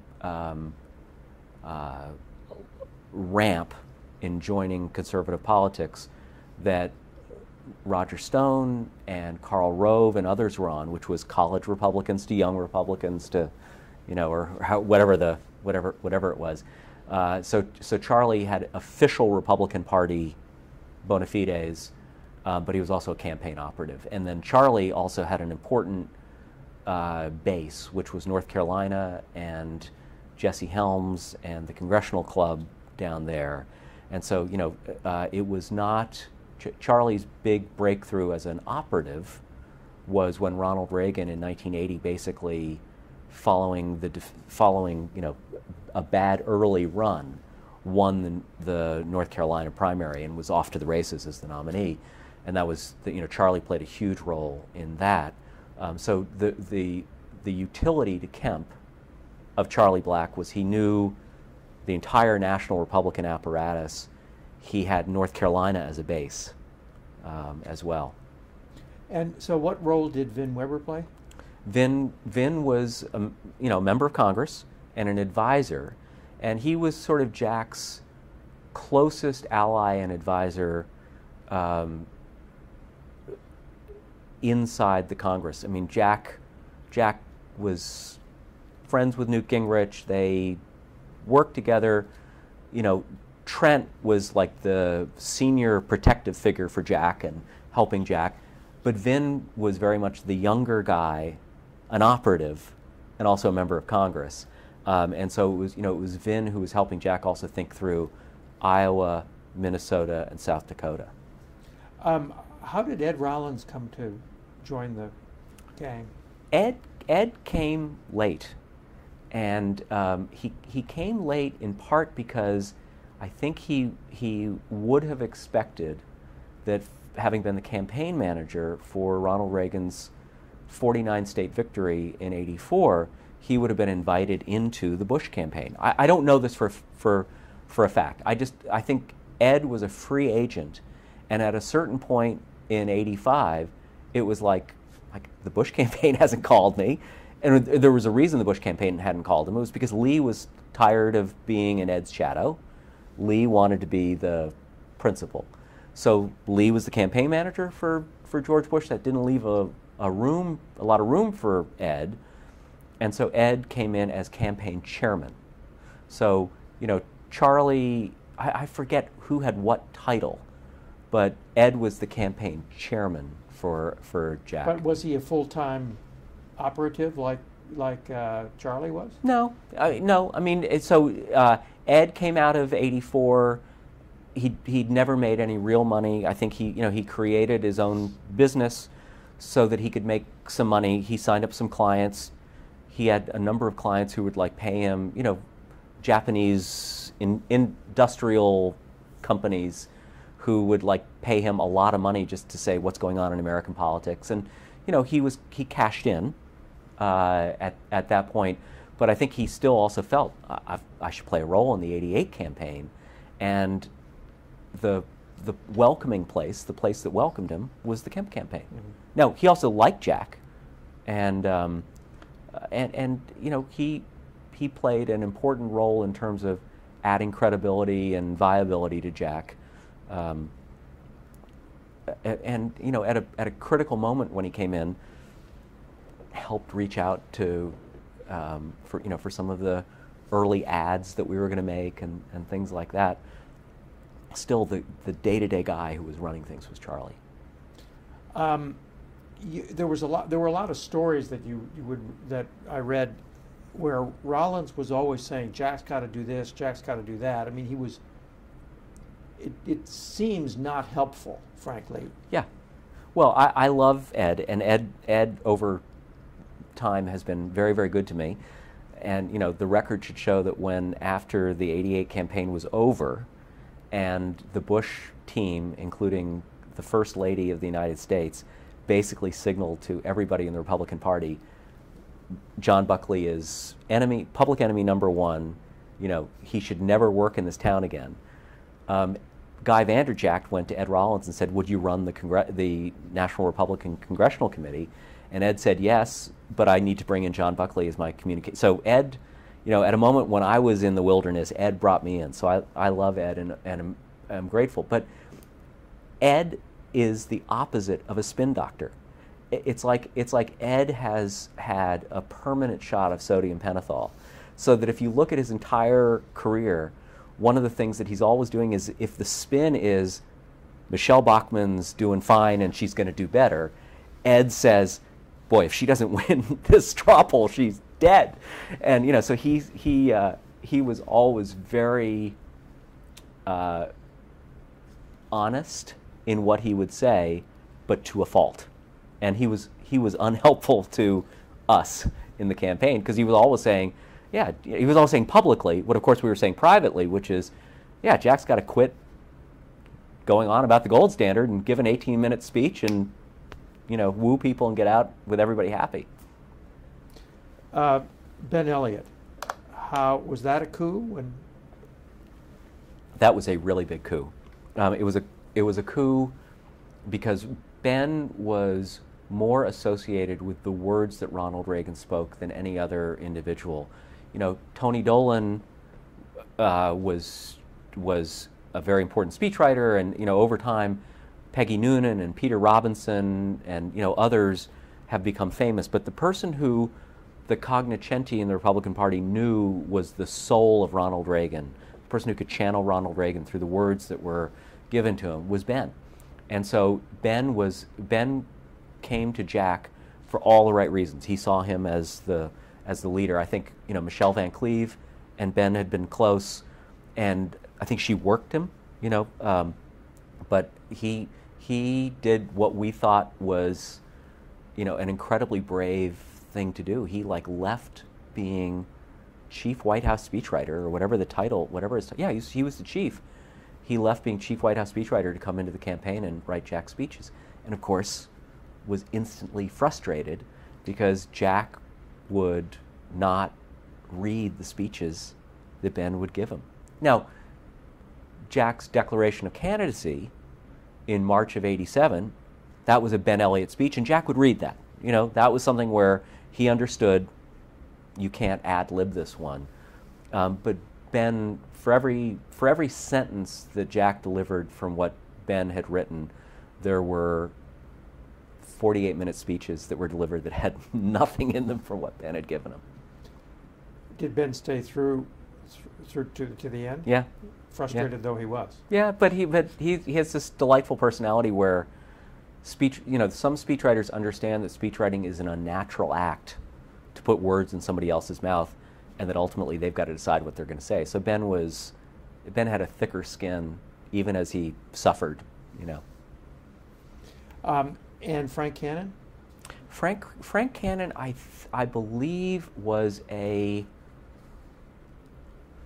Jeff Bell recruit, or Bob Heckman, who'd come out of movement conservative circles. I think it's possible Bob Heckman and Frank Cannon came in together, but Frank proved to be an excellent administrator, and so you know Frank moved into a role of helping to make the trains run on time.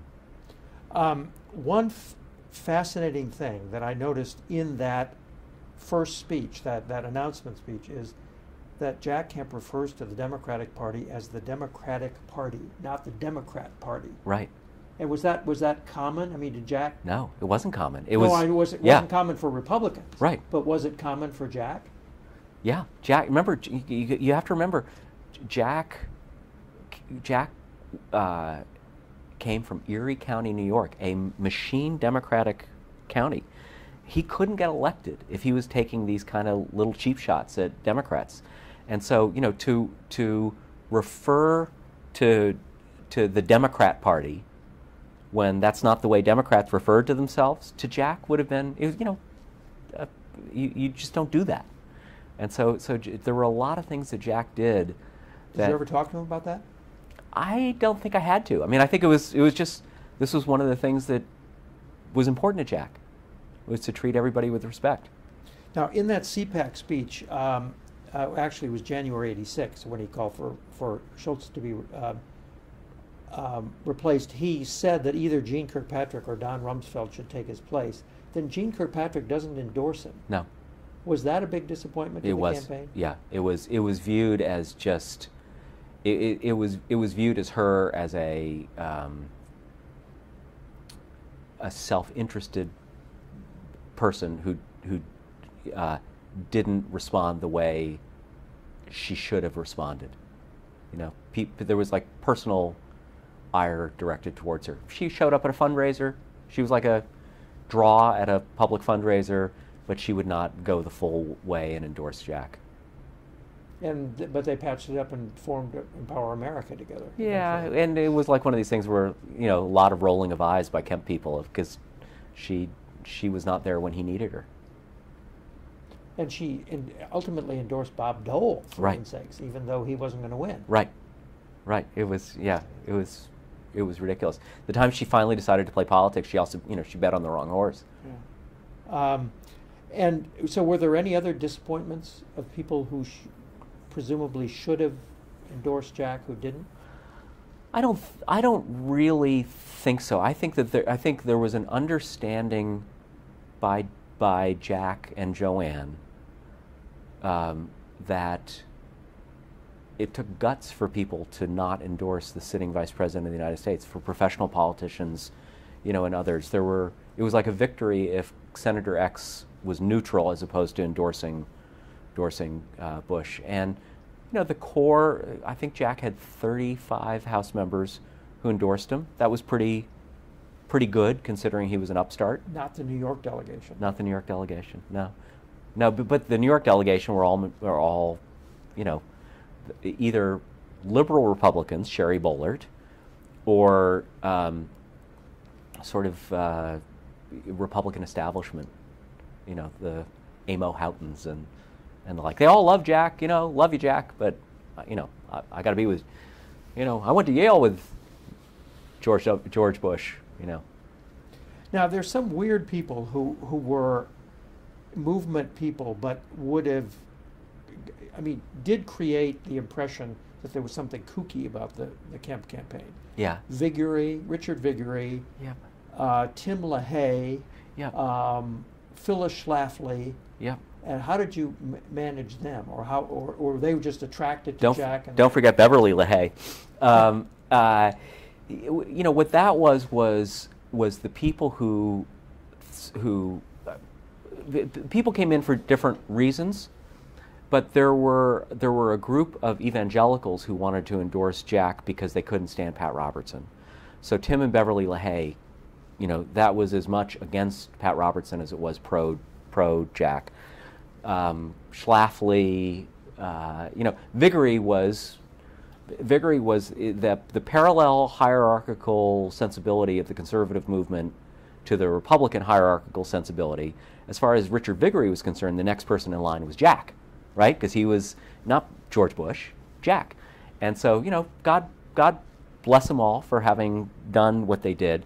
The only people who ever really influenced Jack to take certain positions were the LaHayes, really, because Jack viewed Beverly and Tim as well as having her finger on the pulse of the evangelical troops, and it was more like, what do I need to do in order to signal to people that I can win, but Pat Robertson can't win? You know, what do I need to do? So Jack was kind of forced into that position, but I'm guessing that if Pat Robertson hadn't run for president, there would have been a whole slew of even kookier people who would have been with us because they wouldn't have been with Dole or with Bush. Yeah. Okay, let me just ask a few questions about money. So November 1985, there's an event at the Waldorf Astoria where he makes $1 million, which was regarded as some sort of record. Right. Then all the stories that you read about money after that are he's in debt. Right. We had this terrible situation where we actually took out a loan from a bank, waiting for our federal matching funds, and I denied that we'd taken out a loan, and it turned out we had. And so it was like for me personally, couldn't have been worse. The real issue was that Jack, like a lot of politicians, wouldn't sit down and dial his list of people who he needed to talk to, right? That was one problem. Second problem was with some of the fundraisers, Dick Fox and others, Herb Brayman, a huge Miami auto dealer, who at one point I think maybe was an investor, maybe was a part owner of the Miami Dolphins. These guys didn't come through for him.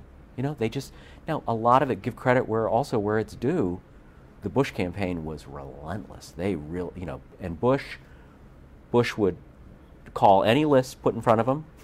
He would write thank you notes to everybody. He did what you needed to do in order to raise money. And Jack simply wouldn't and couldn't. And so we started out with this, the first million's always easy. We started out with a good fundraising apparatus. Rod Smith was a really good fundraiser, but it just, there were guys who were helpful. Bill Smithberg, who was the president of Quaker Oats. There were other people who came in and they raised money, but they could raise only so much. And at $1,000 a check, it was hard. And so what was Tom Kemp's role? Tom then came in as sort of uber fundraiser to find out why it wasn't working right, because Jack wanted somebody he could trust to get it on track. And Tom, a lovely guy, not a political guy, very smart at business, but fundraising's one of the dark arts of politics. You either know how to do it or you don't. And I think Tom was as good as somebody who didn't know how to do it could be. But the problem wasn't Tom. The problem was Jack. The problem was that Jack wouldn't do what you needed to do. So what did he say when people tried to get him to do it? Yeah, I'll do it. Yeah, okay. Give me the list. Okay, get him on the phone. Oh, he's not there. Oh, okay. He wasn't systematic about it the way, I presume, the vice president was. Now, somebody told us that Dick Kemp and Dick Fox thought that the campaign was too lavish in the beginning, that the headquarters in Roslyn was too big and there was too much paid staff, and that there were, too much money was going out too fast. And if that was their take, it was sort of symbolic of just how little they really understood. I found Dick Fox to be a fairly ridiculous force on the campaign. So let's take it in a couple of little pieces. One, the office in Roslyn was like a pit. It was a building that soon thereafter was condemned, and it's a hole right now. I mean, I think they finally have built a building on that spot where it was, but it was like every time you got in the elevators, you wondered whether you were going to survive. It was an absolute pit, and people were quintupled up. An office the size of the office we're sitting in now would have had like 12 people in it. It was horrifying. There was a lavish expense, and it was at a certain point Jack insisted on flying private, just for wear and tear on his body. Now, all happy campaigns are happy in their own way. All unhappy campaigns are unhappy in the same way. The candidate wants to fly private, and money goes that way. Dick Fox to me was kind of a ridiculous figure. He was the person who, after the Michigan debacle in the summer of '86, where Pat Robertson basically out-organized everybody and won the Michigan delegate selection process in that caucus setup, and the Bush campaign brilliantly spun it that they'd won it because nobody could prove whose delegate was whom. But the Bush campaign put on this elaborate show of having, like 300 people in a ballroom in Lansing, like on the phone with clipboards and stuff like that, so they could say, hey, we won, because you couldn't prove that they hadn't won. Nobody knew. You'd have to go and find out every single delegate. Dick Fox's position was that the Kemp campaign had won in Iowa, but nobody knew it, and that it was my fault, that I hadn't spun it, that we actually won. And so I went to this meeting that Dick organized at the O'Hare Hilton in like late August, early September of '86, that had Kemp finance people from all around the country, all flying in to be in this O'Hare ballroom. And I remember sitting there in the back of the room listening as Dick said, our problem is we haven't gotten the message out. You know, the campaign is doing great, but nobody knows that the campaign is doing great, and we've got to do a better job. You know, at one point he said, maybe we need to get, you know, somebody who's worked in corporate communications to come in. I'm like sitting in the back room. Maybe we need to get somebody to come in from a corporate environment who understands how you know, basically sell a product, because we clearly were losing the communications battle. So I like, you know, let me out of here, right? So I said to Charlie, I'm going to just pass on the next several hours. And I was supposed to meet Jack in California the next morning, and so I took an earlier flight. I just, screw this, and went. And it was that sort of level of just political naivete about the way the world works.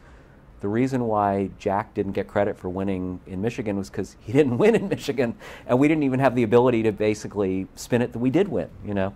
And there was tensions in the campaign really began to surface after Michigan. There were factions. There were, you know, poor Tom Kemp was in this role of having to be sort of Jack's eyes and ears on the campaign, and who was right, and who could you trust, and who was telling the truth, and who was doing their job.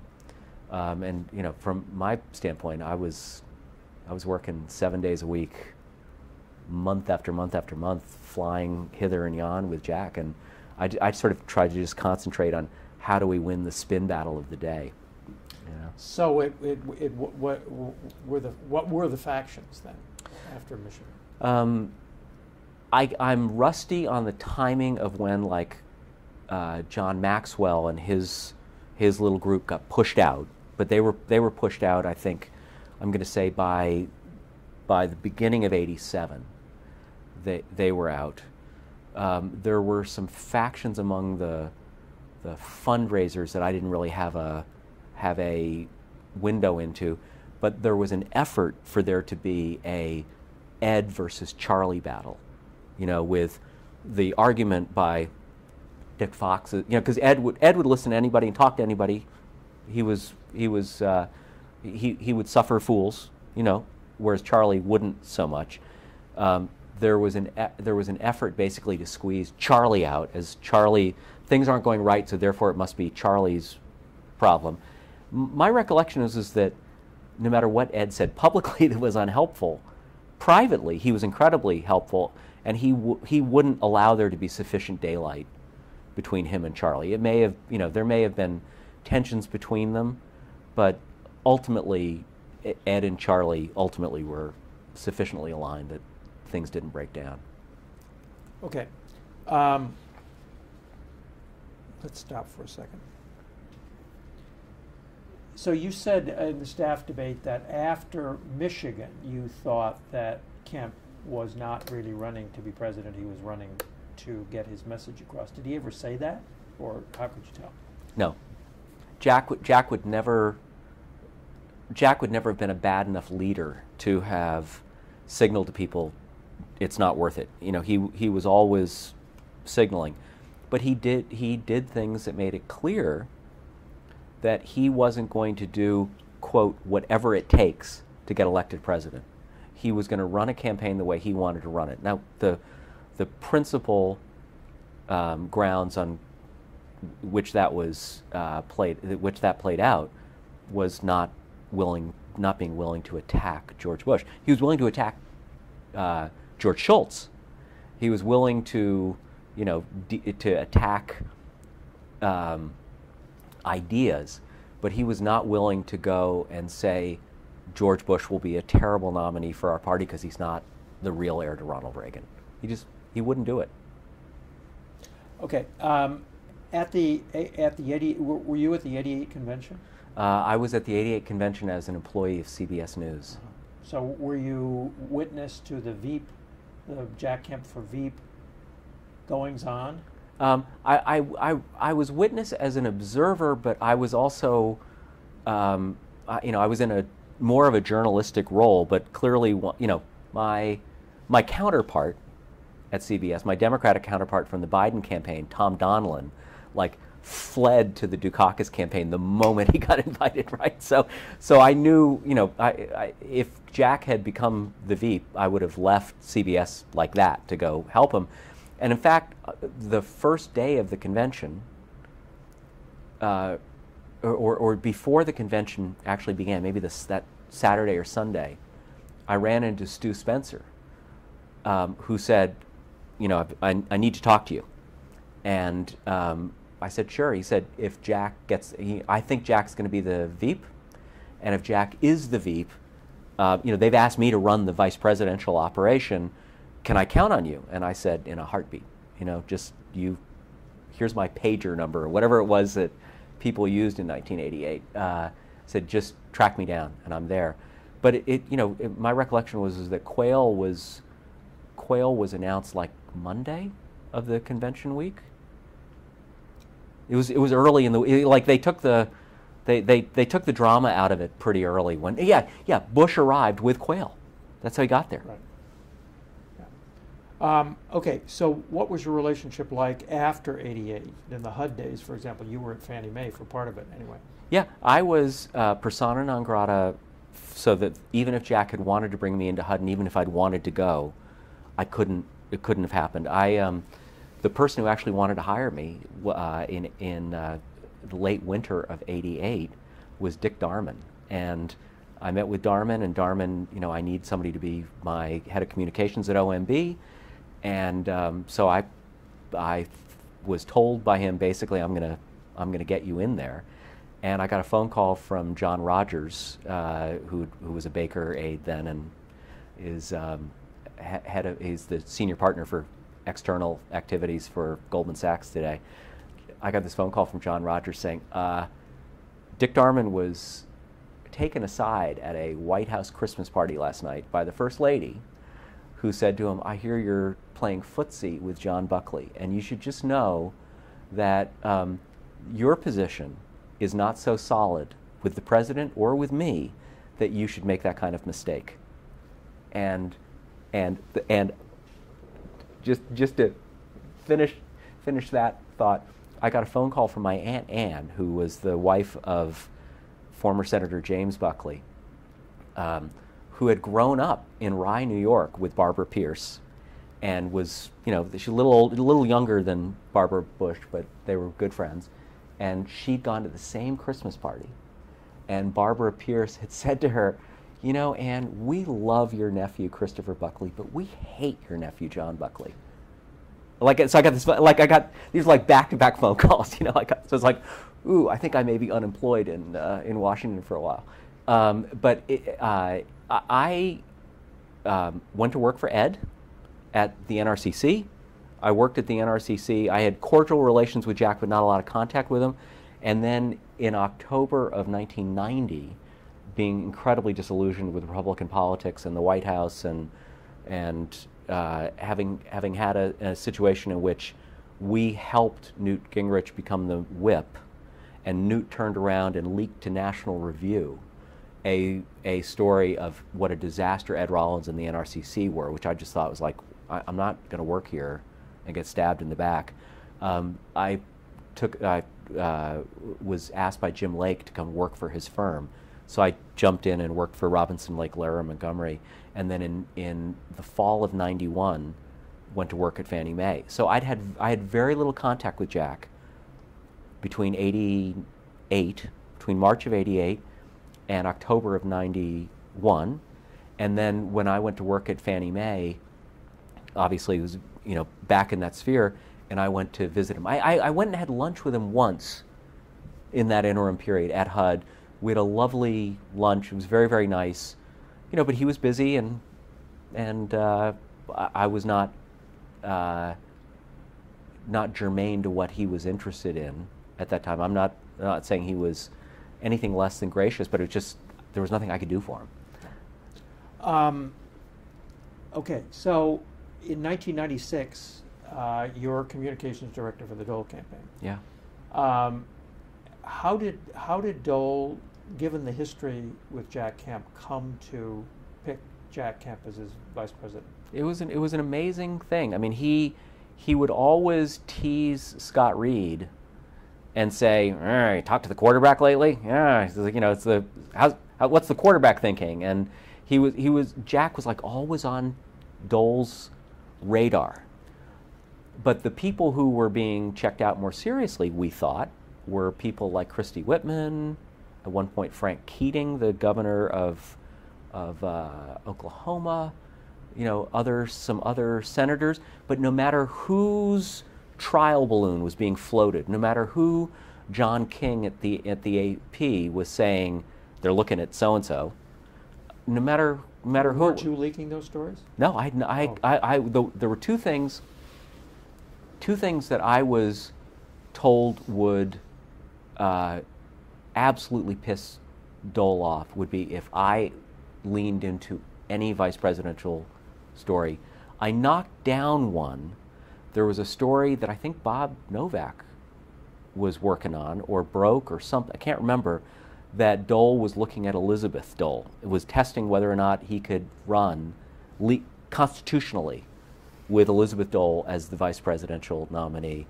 And in fact, there was a poll to see what would happen if you did that Dole asked for. But I jumped into knocking that story down and squelching it because the poll came back and said it would be a disaster. But no, I wasn't engaged in that. John was working the peripheries. King was working, and all these stories were broken by King. King was working the lawyers, the vetters, the Senate people who's been talked to on this.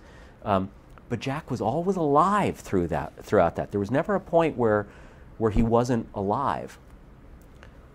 It was bizarre to Scott and to me that at the end of the day, maybe 10 days out, Dole said to Scott, "Go find out if I asked the quarterback if he'd take it." And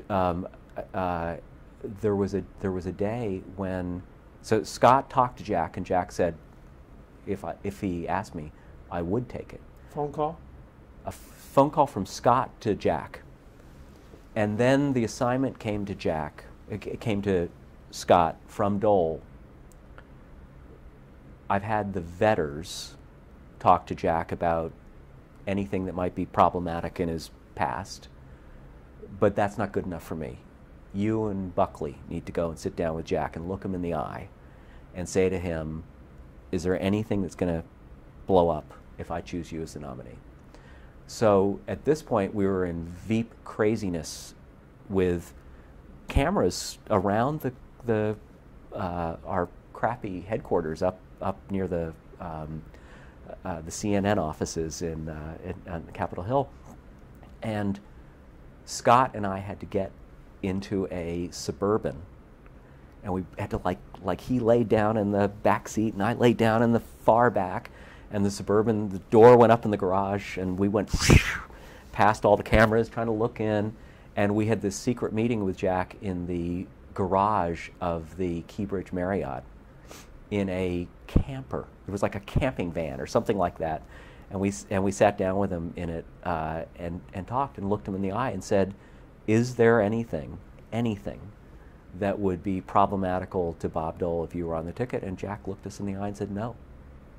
And so once we passed that word back to Dole, Dole moved quickly to choose him.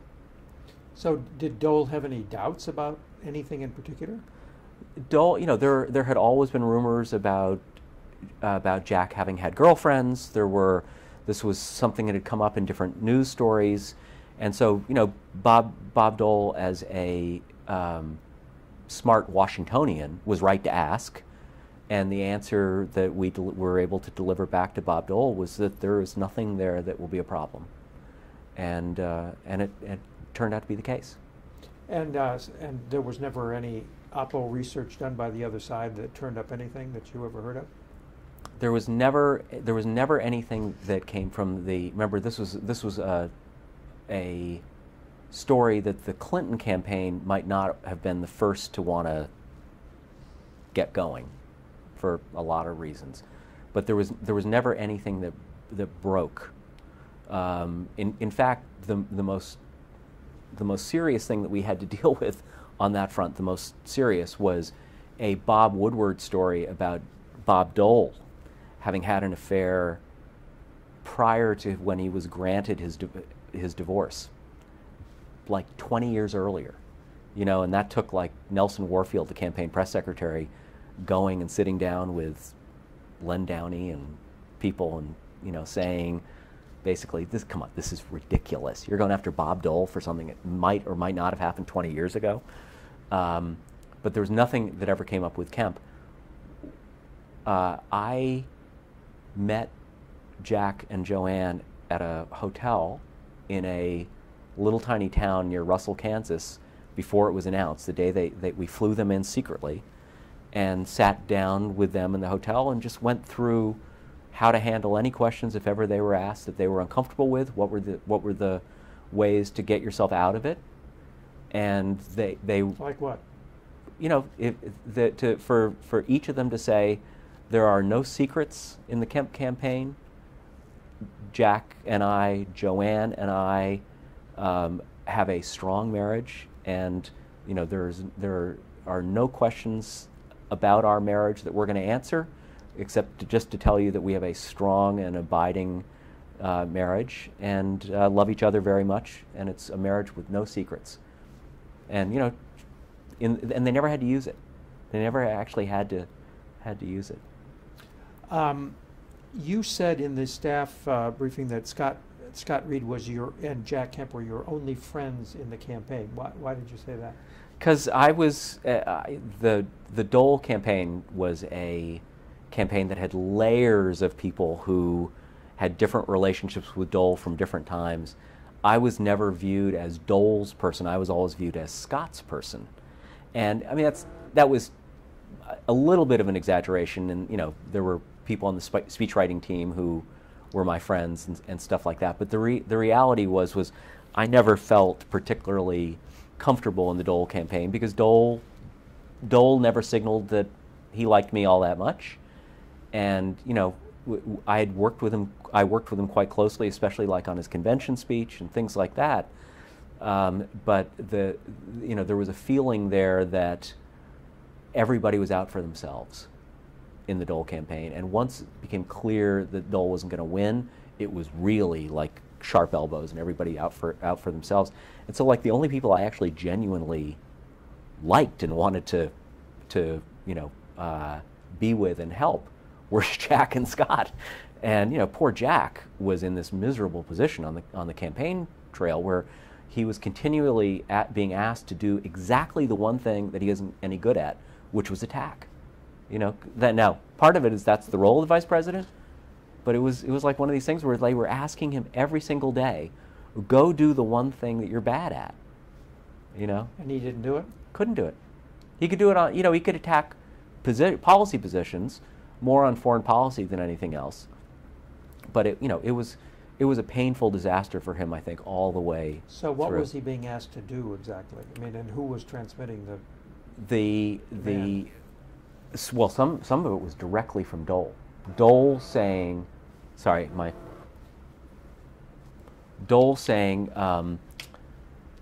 to Scott, get the quarterback to go attack Clinton on X, and we would convey it, and it would be conveyed, and it would go in through Scott to Jack, me to Jack, always with us saying, we've been asked to ask you to.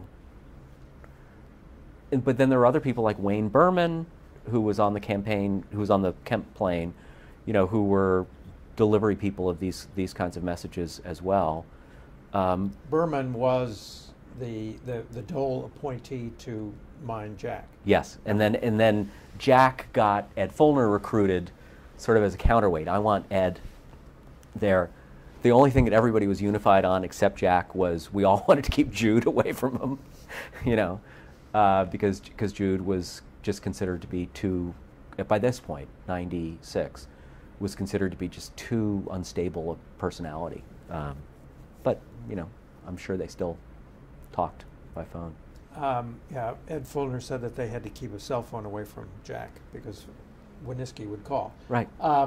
So, what about the debate now? Where were you during the vice presidential debate? Physically, I was down in the staff room, and I was like sort of the lead spinner going out to defend Jack afterwards. And the best I could do was, well, the vice president's a very impressive debater, but would you really want to have a beer with him? Who among these two guys, who would you actually really want to be with? You know, and it was like the best I could do because it was such a disastrous debate. And so I was physically flew down. Scott and I flew down with Woody Johnson, now the owner of the Jets, to St. Petersburg, and we had reports that Jack was not doing what he needed to do on debate prep. I had another report, because one of the people who was recruited to help him was my uncle Reed Buckley, who's like a speech coach, and like Reed had the assignment of a lifetime, and he got to spend 2 minutes with Jack because Jack just wasn't gonna do what the campaign was asking him to do. This is where his perversity in doing what he wanted to do, not what others wanted to do, worked against him. So, did you ever develop a diagnosis for why did Jack not do what he needed to do for that debate? I think it was that Jack believed that he was going to be asked to play a role that he fundamentally couldn't play, which was to be the attack dog against Al Gore. And I think he rationalized his position as Gore may attack me and may attack Dole, but he's going to look worse, and I'm going to be the statesman, and I'm going to get my positions across. And as it turned out, Gore was an excellent debater, and was relentless in his attacks on Dole. And the thing that Dole was pissed off at Jack about was that he didn't defend Dole. That's all Dole cared about. If Jack had not attacked Clinton, that would have been fine. But when Al Gore attacked Bob Dole and said Dole stands for this, Dole stands for that, Dole believes this, and Jack would say, "I'm so glad you asked me about economic growth in the third world," it was a disaster. And so what happened after the debate? Did Dole ever address Kemp down? What happened was we'd set it up so that the Kemp plane was to fly out of St. Petersburg, Florida, and the Dole plane would fly from wherever he was to Cincinnati, Ohio, and they were going to meet and do a big, meeting at the airport and then a big rally in Cincinnati. And by the time, I may misremember this a little bit, but I think that Dole didn't even wait for Jack at the airport. I think Kemp's plane landed in, and Dole maybe waved to Jack, or maybe they spoke for 2 seconds. But Dole was so furious that they went off in their separate motorcades into Cincinnati, and they had their rally together. But the body language between the two of them was, Dole was turning away from Kemp, and I literally don't think they spoke for the rest of the campaign. I may be wrong. And also by that point, also my position with Dole was poisoned because he saw me. When he saw me, all he saw was Kemp. So it's like, ah. And what kind of recriminations were there against Scott Reed?